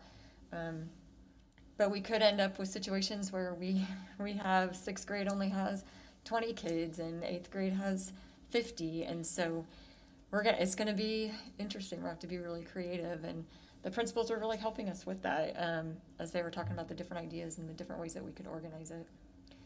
So, yeah, I mean, we're gonna have to be really creative and innovative, and I think we're ready to take on the challenge. It's gonna be some work, but we're gonna make it happen. Mr. Brown, I think you said you had a question for her. Sort of. It was just, it's kind of piggybacking on Dan's question, is there a set class size for virtual classroom? I mean, in order to have engagement for kids, I don't think you can have a 60 classroom online and have engagement.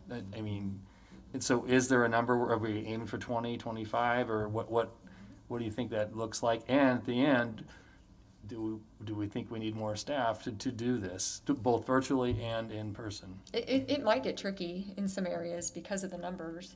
Because if you're pulling, you're going to look at your teachers in comparison to the number of students that have the ask to be in the virtual school. So we did look at, what is the capacity of a classroom teacher, and elementary. We were kind of thinking about aligning it with what we currently do with our numbers right now, because there's still a lot of work that goes into the planning, the prep, the evaluation, and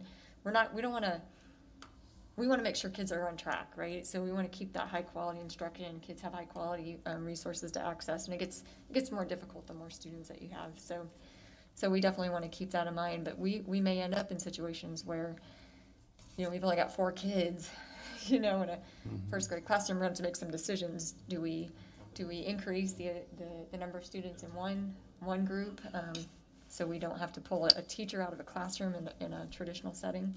Because somewhere it's going to increase class size, and we'll have to think about what that looks like. So, Thanks. Good questions. All right, Mrs. Albers. I was curious if you had thought about, so if you have a student who is at senior high, but then for whatever reason has to self-quarantine if they were exposed, or God forbid they got sick or something, do you see that they might be able to then take advantage of online school for that period of time and then still be able to then go back to the classroom after they're cleared? I mean, I know you wouldn't probably want a bunch of that back and forth, but do you see that as perhaps a possibility? Yeah, teachers were bringing that up, and they're like, the benefit of getting the training right now and starting out the year in a blended learning environment where kids, they're already preparing a lot of their coursework on Canvas or on Google Classroom, that's gonna help that transition for a student in and out of the classroom.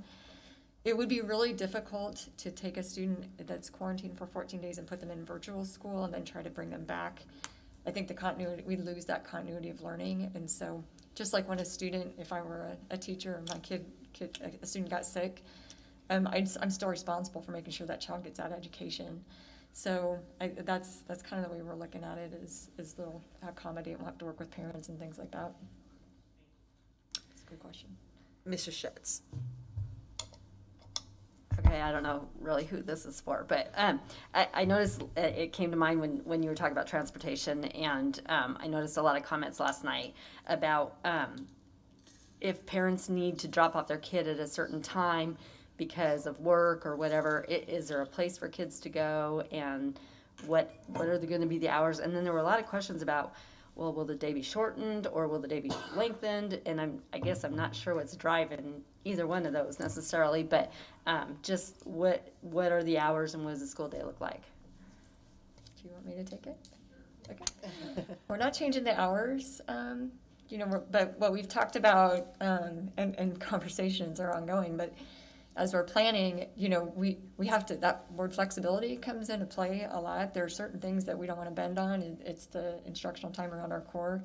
But we know we're going to have some flexibility to allow students. I think it was a high school group today in the design team. They're like, well, instead of a 90-minute class, we may have to think about 88 minutes because we may have to stagger some time to allow kids to walk through the hallways so we're not crowding the hallways. We may have to think about some things differently. So they're really, in their minds, they're like, how do we, number one, safety, how do we keep kids safe, but how do we make sure we keep kids on track with the curriculum and instruction?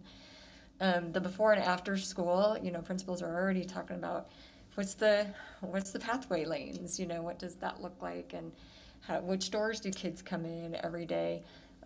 Gates already has dots ready to put on the floor.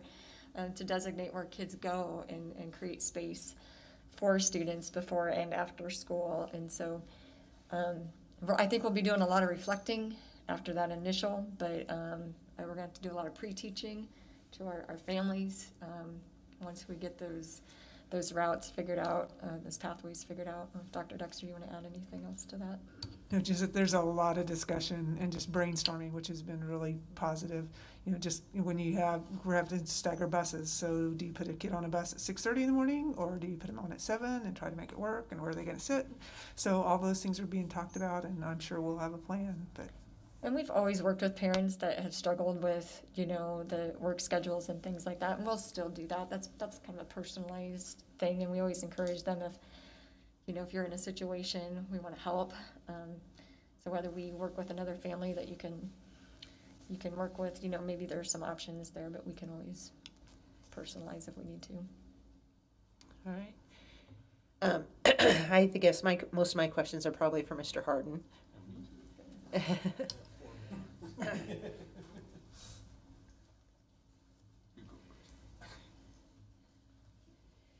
So, parents are asking questions about why face masks are going to be required during recess, since our public parks are open now and kids aren't wearing masks there. Well, the best practice is to have the mask so that if and when you have a child that gets diagnosed with COVID, you're not having to quarantine the whole class or the whole area. Some worldwide alternatives that are out there are zoning of playgrounds and staggered playground times. And so we would have to look at those alternatives to come up with something different than what's proposed. Okay. All right. Thank you. And then you mentioned that we've gotten the new water bottle fillers, which is just amazing. Will there be more than 2, like at Gish and the middle schools, or will they just have the 2 as well? Just the 2. Okay. So it's not going to be enough, obviously. So we're going to have bottled water. Okay. We're going to have, different choices for folks. So yeah, it's just, we have those on order, and I believe Mr. Patch is committed to me, at least, and certainly to you, that he can, with some help from outside vendors, get those installed as soon as we can get those in. So I believe they're available. No, we don't have a clue when they'll be in, but we're hoping. All right. So, and then I just really wanted to re-emphasize something that you shared, because it's a concern of many, and I think we have just done a phenomenal job at the school district, and Corey as well as you, but that private LTE is just going to be amazing, and the fact that it's going to allow parent or families to have access who otherwise wouldn't. And also, when you mentioned that the same controls that we have for access to certain things, because that came up a lot last night. I saw in the comments that people were concerned about what kids could see online. And so I think that's really important, and just kudos to everybody that was involved with that. You have to give kudos to Mr. Gerard. He kind of cautiously approached the white space program because he saw it as a step forward, but it wasn't exactly. And then more and more research and more dialogue with the companies and just the literature and all the things that are available. And so once he found a solution that actually did what we wanted it to do, it was a pretty easy choice. All right, that's just amazing. Dr. Brose, sorry. I almost called you Mr. Horton. Yeah.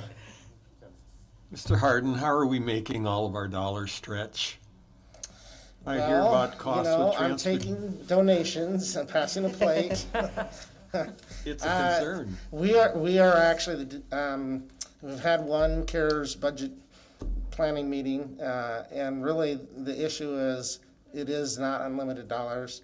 To just give a brief budget 101 on this, $2.1 million of CARES Act money has been allocated to Grand Island Public Schools. So it's an entitlement. Okay, so we're entitled to that. About 100,000 of that then is for non-public schools. So we have to disperse. We have to spend that money on their behalf, and so that leaves basically $2 million.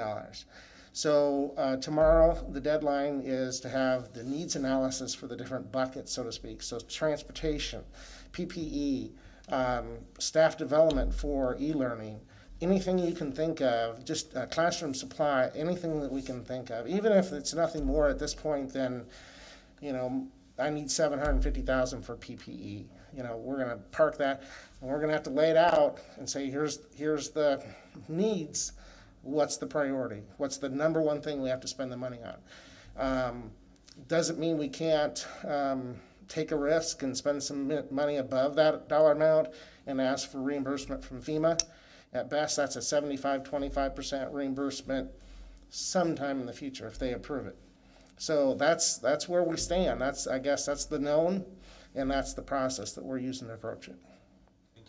And a follow-up question to that is, do we actually have that money yet? I mean, Oh, no. Because is there the possibility that it could still be used for something other than what it's intended when our legislature gets back It together? is possible.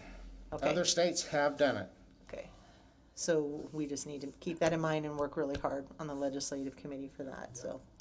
I mean, these are very hard, the mask, it was $30,000. And so one order, one bill, $30,000 out the door. We have bought and paid for those masks. We haven't got any money yet. The application is not open yet, so we can't even apply yet. NDE is working on it. It was supposed to be done the 1st. It was supposed to be done the 8th. I haven't heard of any. I haven't received any notice that it's open. Okay. So, yeah. Okay. Did you have more questions, Dr. Burrows? Mr. Brown? Well, going back to the LTE network, is there a timeline at all? I mean, how quickly could this be going? Is there, I think we're just talking about it, but what is a realistic timeline? We have to make the decision on how we're going to prioritize the $2 million. So if we're going to say we need $750,000 for transportation, $750,000 for PPE, and we have, and the only other priority that we have is $500,000 for the LTE network, then let's buy it and get it installed, make it happen. If there's other needs and we have to, Mr. Gerhardt has already done the work of the needs analysis, so I haven't had a chance to review those yet. So I can't tell you what the dollar amount is that he's looking at as far as his desired first step. With most things in technology, there's a layer to it because you have to do infrastructure, you have to do testing, you have to have deployment. So I think Corey is fairly aggressive in that he's going to have something out there where the highest need is based on the hotspot deployment for next summer or next school year. Yeah. I think that's his intent. When we talked, that's what I understood. I have not reviewed his documentation. Mr. Barsonis? Just have one question and then just a comment. Mrs. Wolf is asking just to make sure, so when we pay for the mask, there's no revenue that we're making from the masks? No, but I am selling them on the side for $1.25. There you go. So and you gotta pay for that LTE network. So no, there's no revenue. No revenue. Right. And I just want to say, thank you to all. I think we could be like a week to hear everything that has been going on. And as we heard Dr. Grover go live yesterday, and we did the Spanish as well, one of the things that I want to assure those that are listening is just there's so much work that has been done. Thank you, because, we get a snapshot of everything that everybody's doing throughout GIPS. And I think your professionalism, your passion, everybody has their opinions, everybody has their beliefs, and I think they've been put aside to make sure that all kids get what they deserve. So just very proud of everybody for the decisions that are being made. One thing that I've learned is that there are some things that are non-closure issues or non-closure things, and this is one of those where you're constantly adapting, you're constantly learning, and that you guys do such a wonderful job about it. So thank you very much. It's a team effort. Would concur. All right. Any other questions? Mrs. Gordermaker? Sorry. I know that some schools share nurses between two schools, and I was just wondering when that happens and the nurse is at the other school and then the school does not have a nurse, what's the protocol for who's kind of in, and then say they need to isolate a kid? Will there be paras that will be trained in kind of the protocol? Or I know secretaries can't really exactly be responsible for that either because they're pretty busy. I know everybody's busy, but just wondering if paras or more nurses assistants or what would be able to be hired. We are fortunate to have a nurse in every building. Not nurses. And we have a lead nurse, Chris Ruman, who's just been awesome leadership, and a float nurse. So because we have nurses who get sick. And then we have a fairly decent sub pool. So we really feel like we have it covered. We will be working with paraprofessionals to train like on temperature checks because not always reliable and you need a second and third check. And so not to first send this kid down to the nurse's station where you've got a line. But they've come up with nurses' kits to go in the classrooms that, like Band-Aids, Vaseline, that kind of stuff that a teacher could handle instead of sending them to the nurse. So they've really worked out some good protocols on doing that. So thank you. Mr. Brown. While we're on nurses, I just had really it wasn't nurses, but so I would assume what I thought I heard before, standard procedure would be to take temperatures of all kids during attendance or something. I mean, that does seem like a very reasonable thing to be doing at this point. And I would say for the duration, not a bad idea to do it on a long term, even after this is over. Just, again, assurance that things don't get spread. And even just with influenza, if we could have maybe implemented some of these protocols.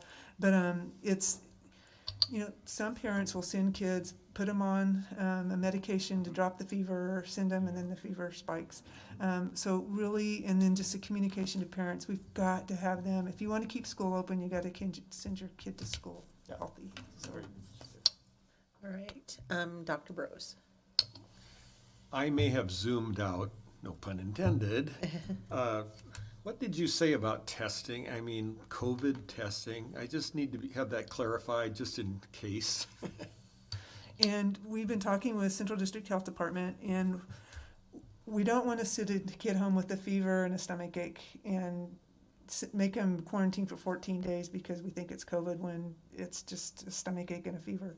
So they've asked us if we would want to pilot where our nurses, if it's a temp and there are 2 other symptoms, then our team would come together and contact the parent and ask if we could do the swab test for COVID and then get it tested and get it back in 2 to 3 days. We're hoping that gets quicker. But so then we can say, this kid is negative, so come back to school. So that's what we're hoping to do. That's what I thought I heard, but I just wanted to make sure. But we are not going to be Grand Island test site, just for kids.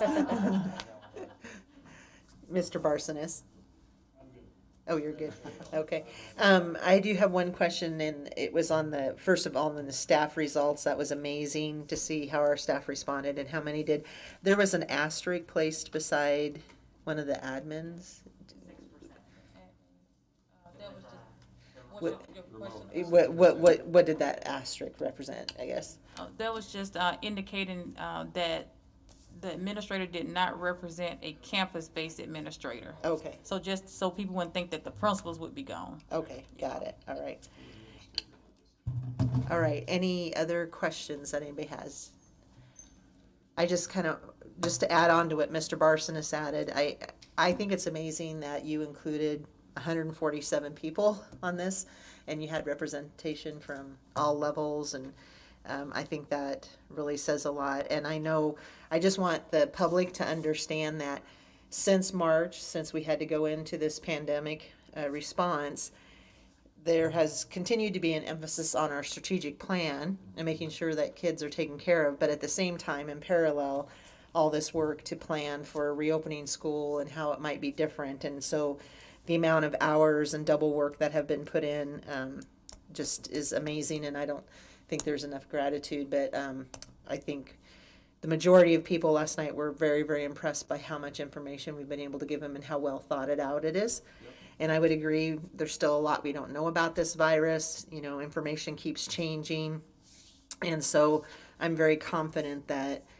that the entire team will continue to adapt as needed, and that things will be changed. And so just ask for grace from parents and students and staff to recognize that what we say today may change tomorrow, very, very quickly, and we just have to be prepared for that, and we'll make it through. And then again, just reemphasize, we really do need parents to be our partners and to model for the students, for their children, what we want them to do.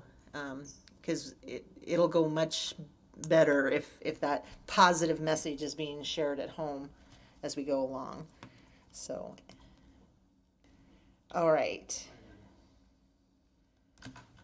Anything else? All right, thank you very much. We are going to move into action items then. And the first one is the board to consider a resolution authorizing the issuance, sale, and delivery of general obligation, refunding bond in an agreement principal amount not to exceed $22 million and related matters. And so we heard from Mr. Grieger earlier. Does anybody have any additional questions or comments? Anything else that you wanted to tell us? No, thank you.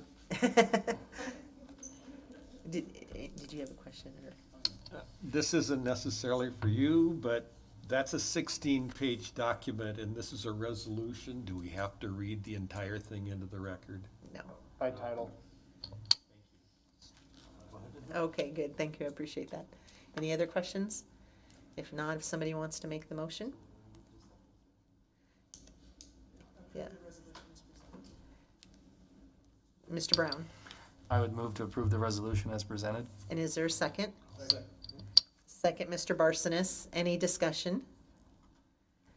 If not, please vote. And if you have to move to change your vote, go ahead. Otherwise, they should be ready. It should be ready unless you want to change what you did last time.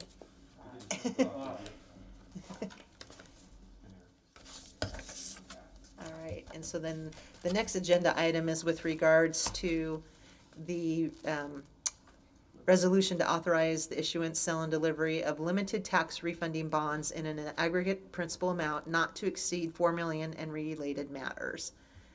Again, anything else you want to share with us, or anybody have any questions? No? Dr. Brose. Oh, did you want to do it? I move that the board approve this resolution as presented. And is there a second? Second, Mr. Brown. Any discussion? Please vote. All right, thank you very much again. All right, thanks, everyone. We'll get to work. Yep, have a safe trip home. And yes, we really need the money, so thank you. Okay, thanks. All right.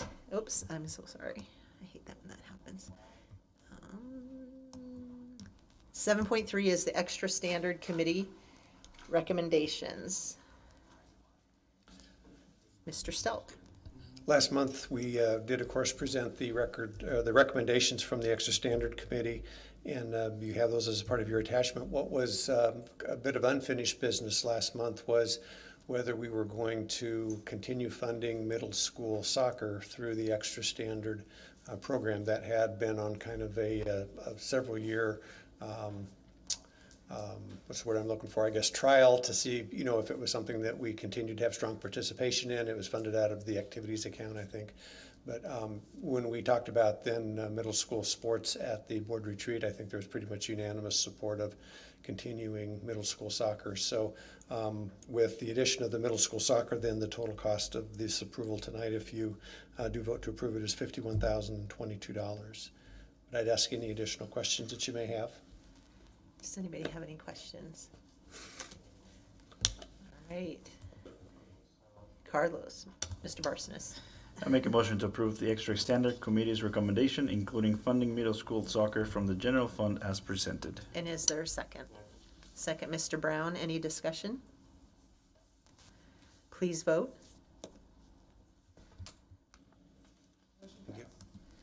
All right, you're up again if you don't want to go too far. 7.4 is the District Management Group Academic Return on Investment Training Proposal. I don't have anything additional to present, but I would answer any questions that you have. Did anybody think of any questions? Nope. Dr. Brose? I would move that we approve the Academic Return on Investment, AROI, training proposal as presented. And is there a second? Second, Mrs. Albers. Any discussion? Please vote. Thank you. All right, 7.5 is the update, or the Jack Jeffries Memorial Scoreboard Agreement. Mr. Harden, okay. I'm not Tracy, but if you have any questions. No, you're not. Yes, that's for darn sure. So if you have any questions, I'd be happy to try to answer them. Any questions? How do, and I may have missed this when Mr. Petch was giving his update. Are we still thinking we're tracking on time on it? Have we heard any update on how it's doing? Well, Mr. I don't know what to say. Thumbs up, okay. Okay. Thumbs up. Good. All right. Anybody want to make the motion? Mr. Brown. I would move to approve the purchase of the scoreboard for Memorial Stadium. And is there a second?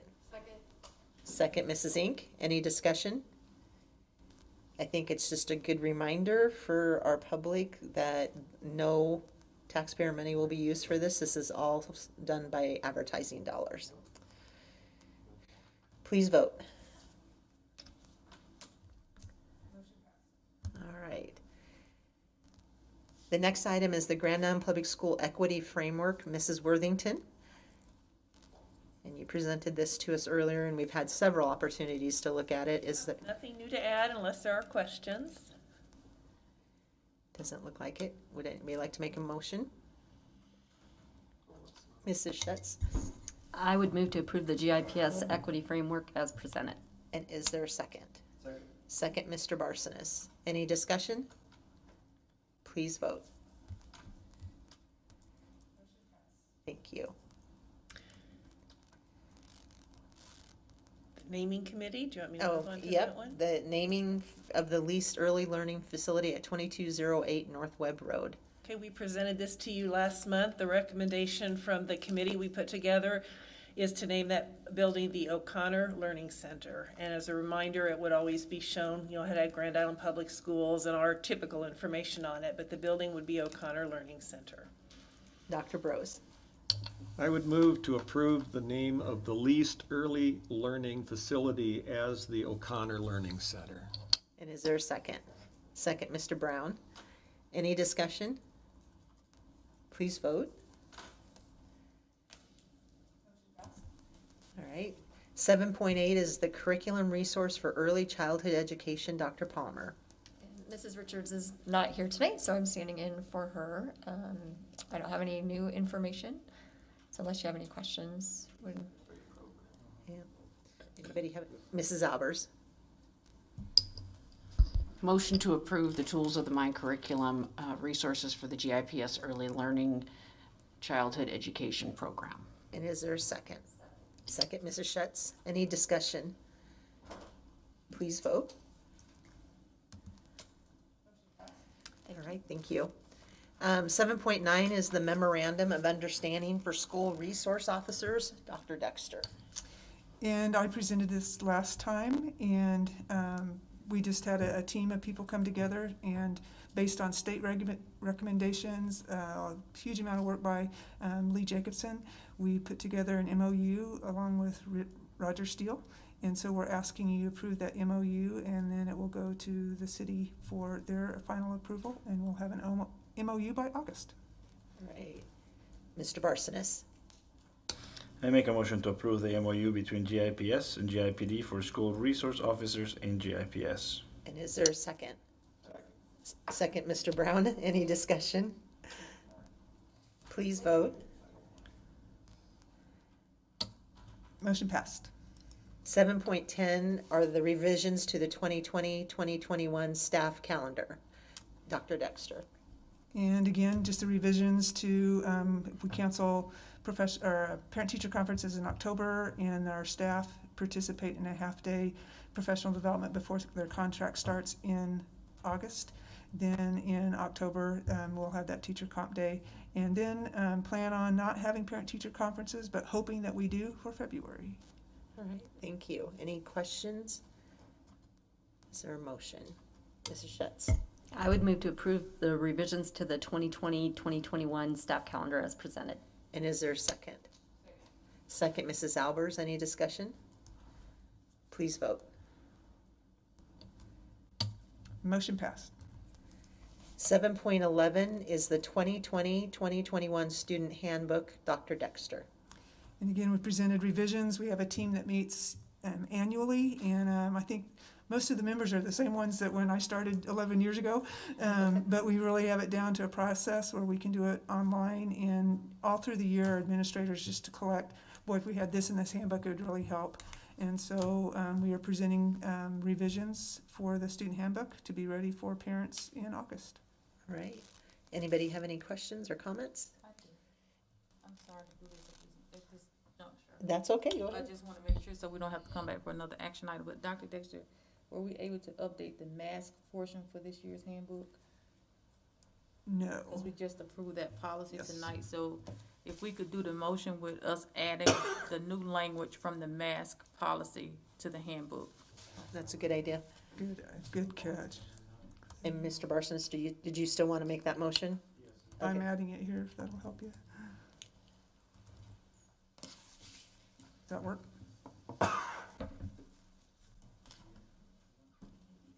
You might have to refresh. Oops.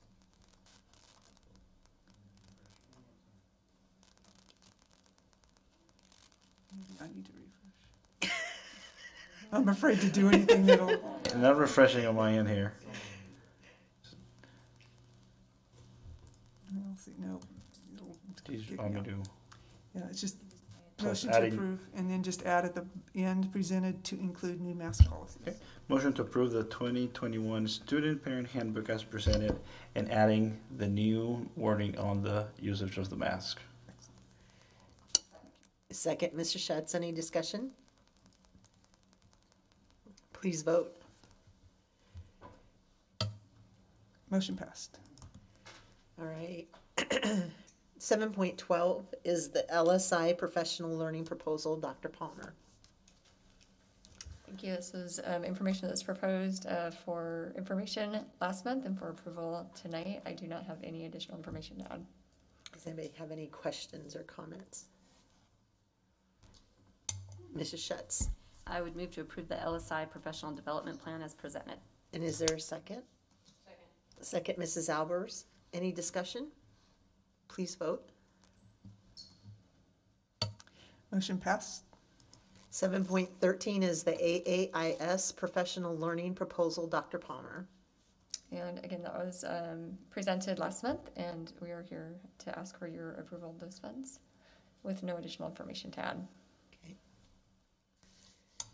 Mrs. Schatz. I would move to approve the AAIS professional learning plan as presented. And is there a second? Second, Mrs. Zink, I think I heard. Any discussion? Please vote. Motion passed. 7.14 is the purchase of resources for Integrated Science 3 implementation, Dr. Palmer. And I am here, Dan Phillips presented this information to you last month in order to prepare for the addition of classrooms at CPI and Wyandotte property. Okay. Any questions? Mrs. Schatz. I would move to approve the resources to support Integrated Science 3 as presented. And is there a second? I don't know who I heard. Second, who was that? Mrs. Zink. Okay. Any discussion? Please vote. Motion passed. 7.15 is the purchase of Canvas to be used as a learning management system, Dr. Palmer. And Mr. Phillips presented this last month as well, and I am standing in his place today with no additional information to add. Okay. Anybody have any questions? Mr. Barsonis. I make a motion to approve the purchase of Canvas online platform for the year 2020-2021. All right, and is there a second? Second, Mrs. Schatz. Any discussion? Please vote. Motion passed. Thank you. All right. 7.16 is renew the athletic training contract from 2020 to 2021 through 2026, 2027 with Grand Island Physical Therapy. Mr. Harden. And this is a continuing contract. I believe the entire, I guess, the last 20 years, I'll say, they've been providing these services. We've updated it. We actually went out for proposals. We only received their proposal back. The price is very reasonable, so I guess it's business as usual for the next 7 years kind of thing. All right. Any questions?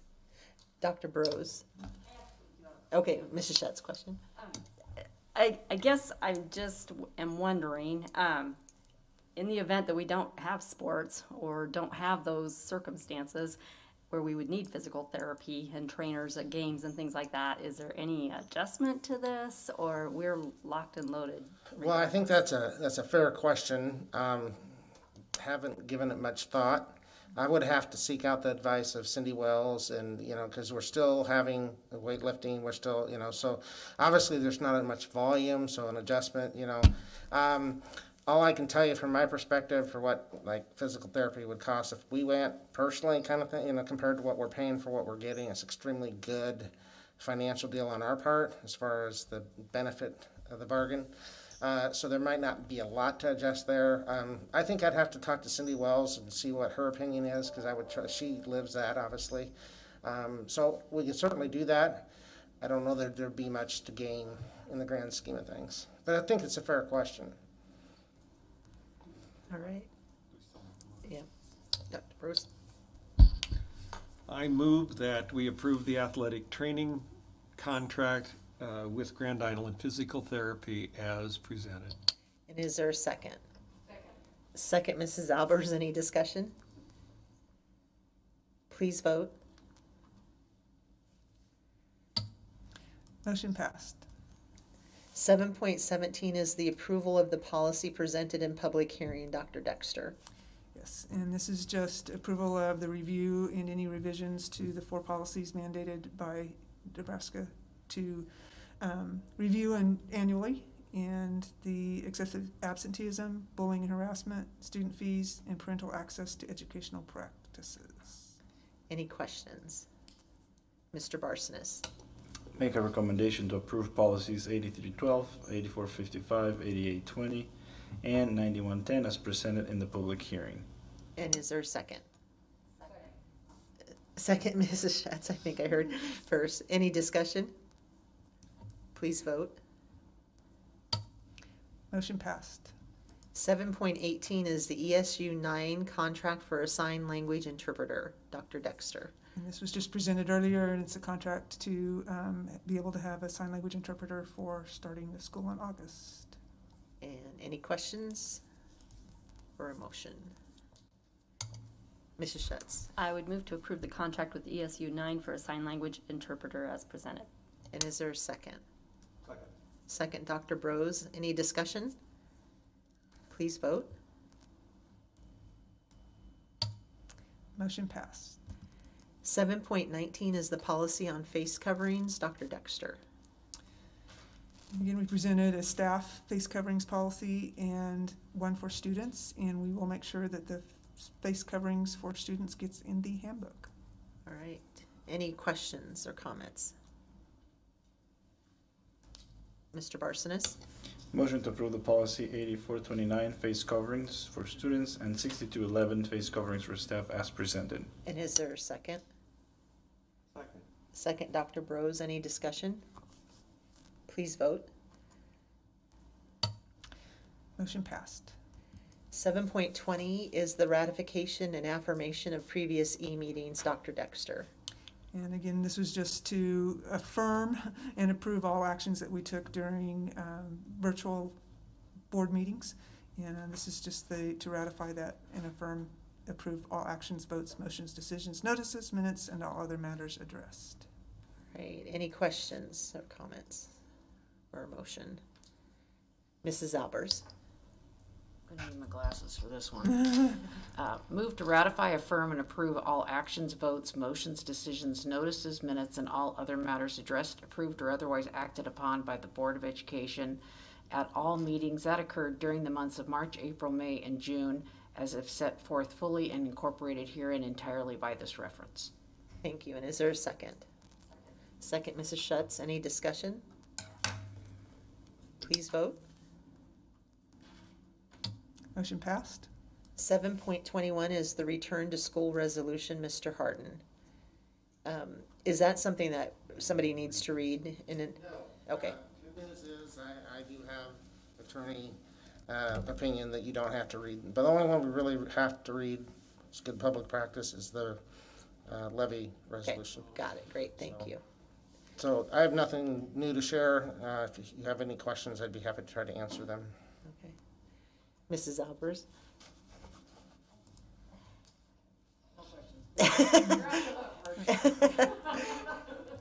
Anybody want, Mr. Brown? I'd move to approve the resolution as presented. And is there a second? Second, Mrs. Inc. Any discussion? Please vote. Motion passed. All right. 7.22 is the GIPS South subdivision. Mr. Petch. Yeah. I don't have anything else to add other than saying this will allow us to get the permit to do the school board project. All right. Any questions or a motion? Mr. Brown? I would move to, approve the revised GIPS South subdivision plat as presented. And is there a second? Second, Dr. Bros. Any questions or any discussion? I'm sorry. All right, please vote. Motion passed. I don't know if I ever remember having 22 action items, so congratulations. And I'm really glad we're back in person, so we didn't have to do a roll call vote for every one of those. And I'm sure That's my favorite part. So, all right. 8 is committee reports, and we're going to start with 8.1, the Finance and Facility Committee. Mr. Brown. Thank you. I'll be reporting from our minutes from Tuesday, June 23rd via Zoom. We did had proposals on the bus and motor coach transportation, which we do RFPs on that, and it seemed very similar to what before. I think we were missing one that we normally get, but that's okay. We did get an update from Nutrition Services. We did still have 3,621 meals. Again, that was back in June. Being served on a weekly basis, so it's still up there. And then also noting that JBS has donated $15,000 for the summer meals program, which is very nice of them. We did get an update from Mr. Gearhart, although we did not talk about the LTE network. That's brand new information. Exciting. We did talk about the school messenger replacing EdLink as our connection to all of our constituents.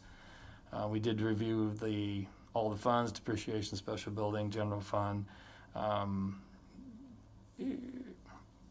We did discuss the Dave Holden training, and also a fairly lengthy conversation about the refinancing, which we've already talked about and approved this evening. Exciting to know that we can save some taxpayer dollars. Talked a little bit about the logo at the ELC, there's some minor changes on that, and also talking about some latent conditions under the track, which is unfortunate. We did talk a little bit about the COVID-19 financial impact. Again, I think Virgil has stated that to date we have about $354,000 that we've accounted for, and that number, it will be continuing to go up. With that, I conclude my report. Our next meeting is August 4th. It says to be determined on where, but I believe we were going to try to meet at the stadium. That's right. So with that, I conclude my report. All right. Thank you, Mr. Brown. We now have the Leading for Learning report from Mr. Barsonas.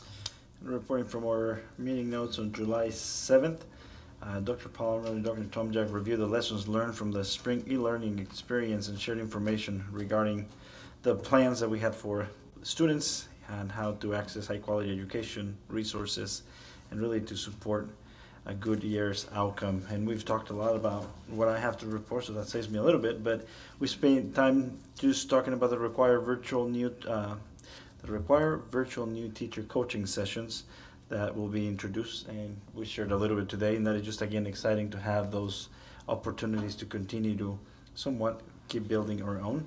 The district's professional learning plan that outlines required and optional training for all staff and administrators that will occur through the month of July and the first 2 weeks of August, and really talking about how do we continue to do effective remote instruction, leadership through the equity lens, and student engagement, and addressing unfinished learning and social and emotional learning. Also briefly review the plan for grading and virtual environment, and there was a lot of feedback from our group, and just making sure how do we keep kids engaged, how do we keep track, and also office hours, how to provide that virtual connection with kids as well.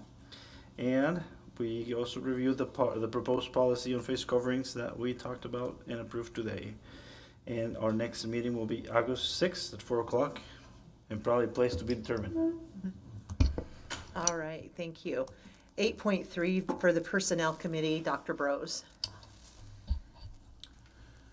Our committee met and we, on July 2nd, we reviewed a request to add 9 transition days to the contract of our new Executive Director of Curriculum Assessment and Professional Learning.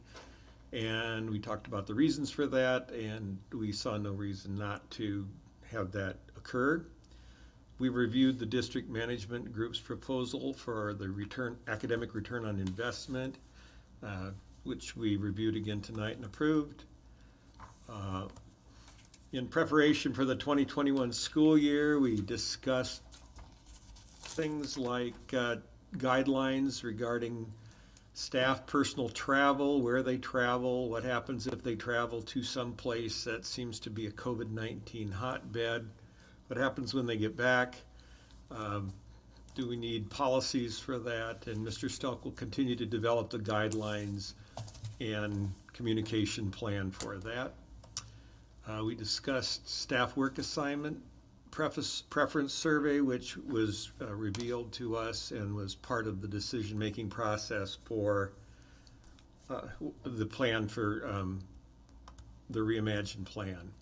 Staffing update, 87 probationary contracts for the 2021 school year have been issued. 2 positions yet to be filled include ELL math at GISH and a middle school resource teacher's position. We're also looking for fill classified vacancies for the 2021 school year. There are a number of them. Gotta turn the page.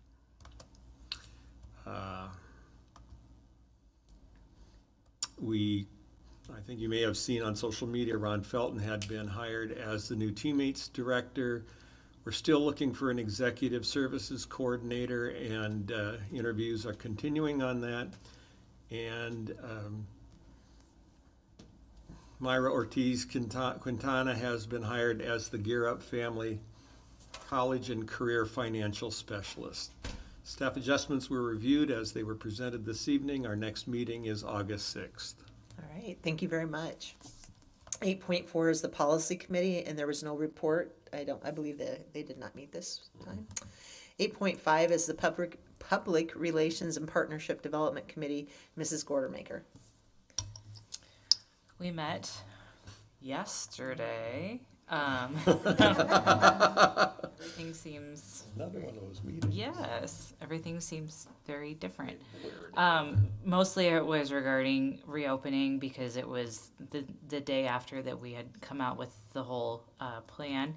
So just questions from the community about reopening and what virtual school could look like, and we had some really nice discussion about how everything looks for us and how, again, wonderful our very large brochure looks. We will meet again on July 31st at 8:30, and we don't know where we will be. Okay, thank you.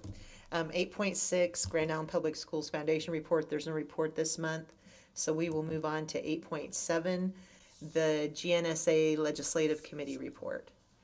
Mr. Harden. Not a lot to report. As you know, the legislature reconvenes on the 20th, and so GNSA has called a meeting on the 22nd. Right. You're aware there's some comments by Senator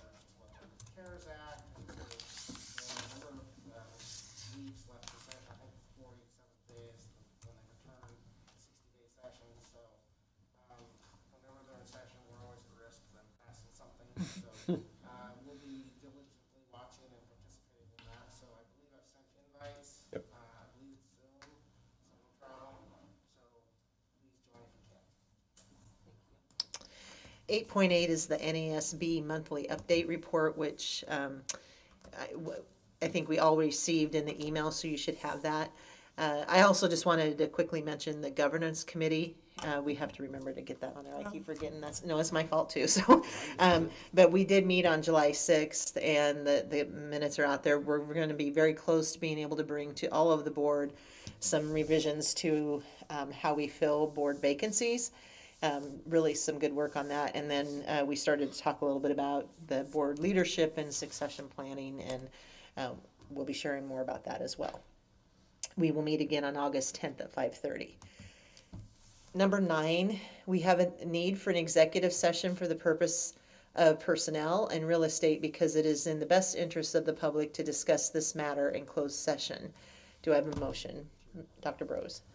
I move that the board convene to executive session for the purpose of discussing personnel and real estate because it's in the best interest of the public to discuss this matter in closed session. And is there a second? Second, Mr. Brown. Any discussion? Please vote. Motion passed.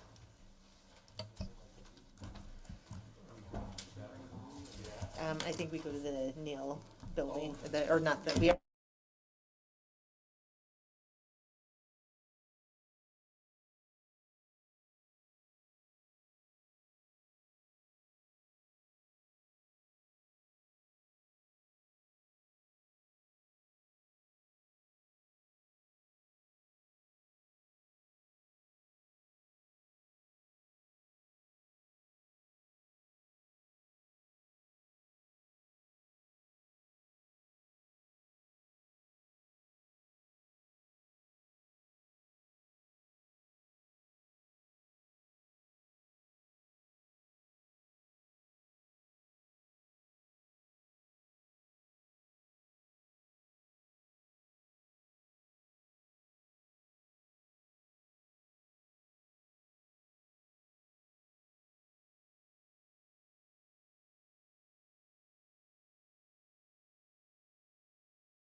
and Mr. Barsonis was second, sorry.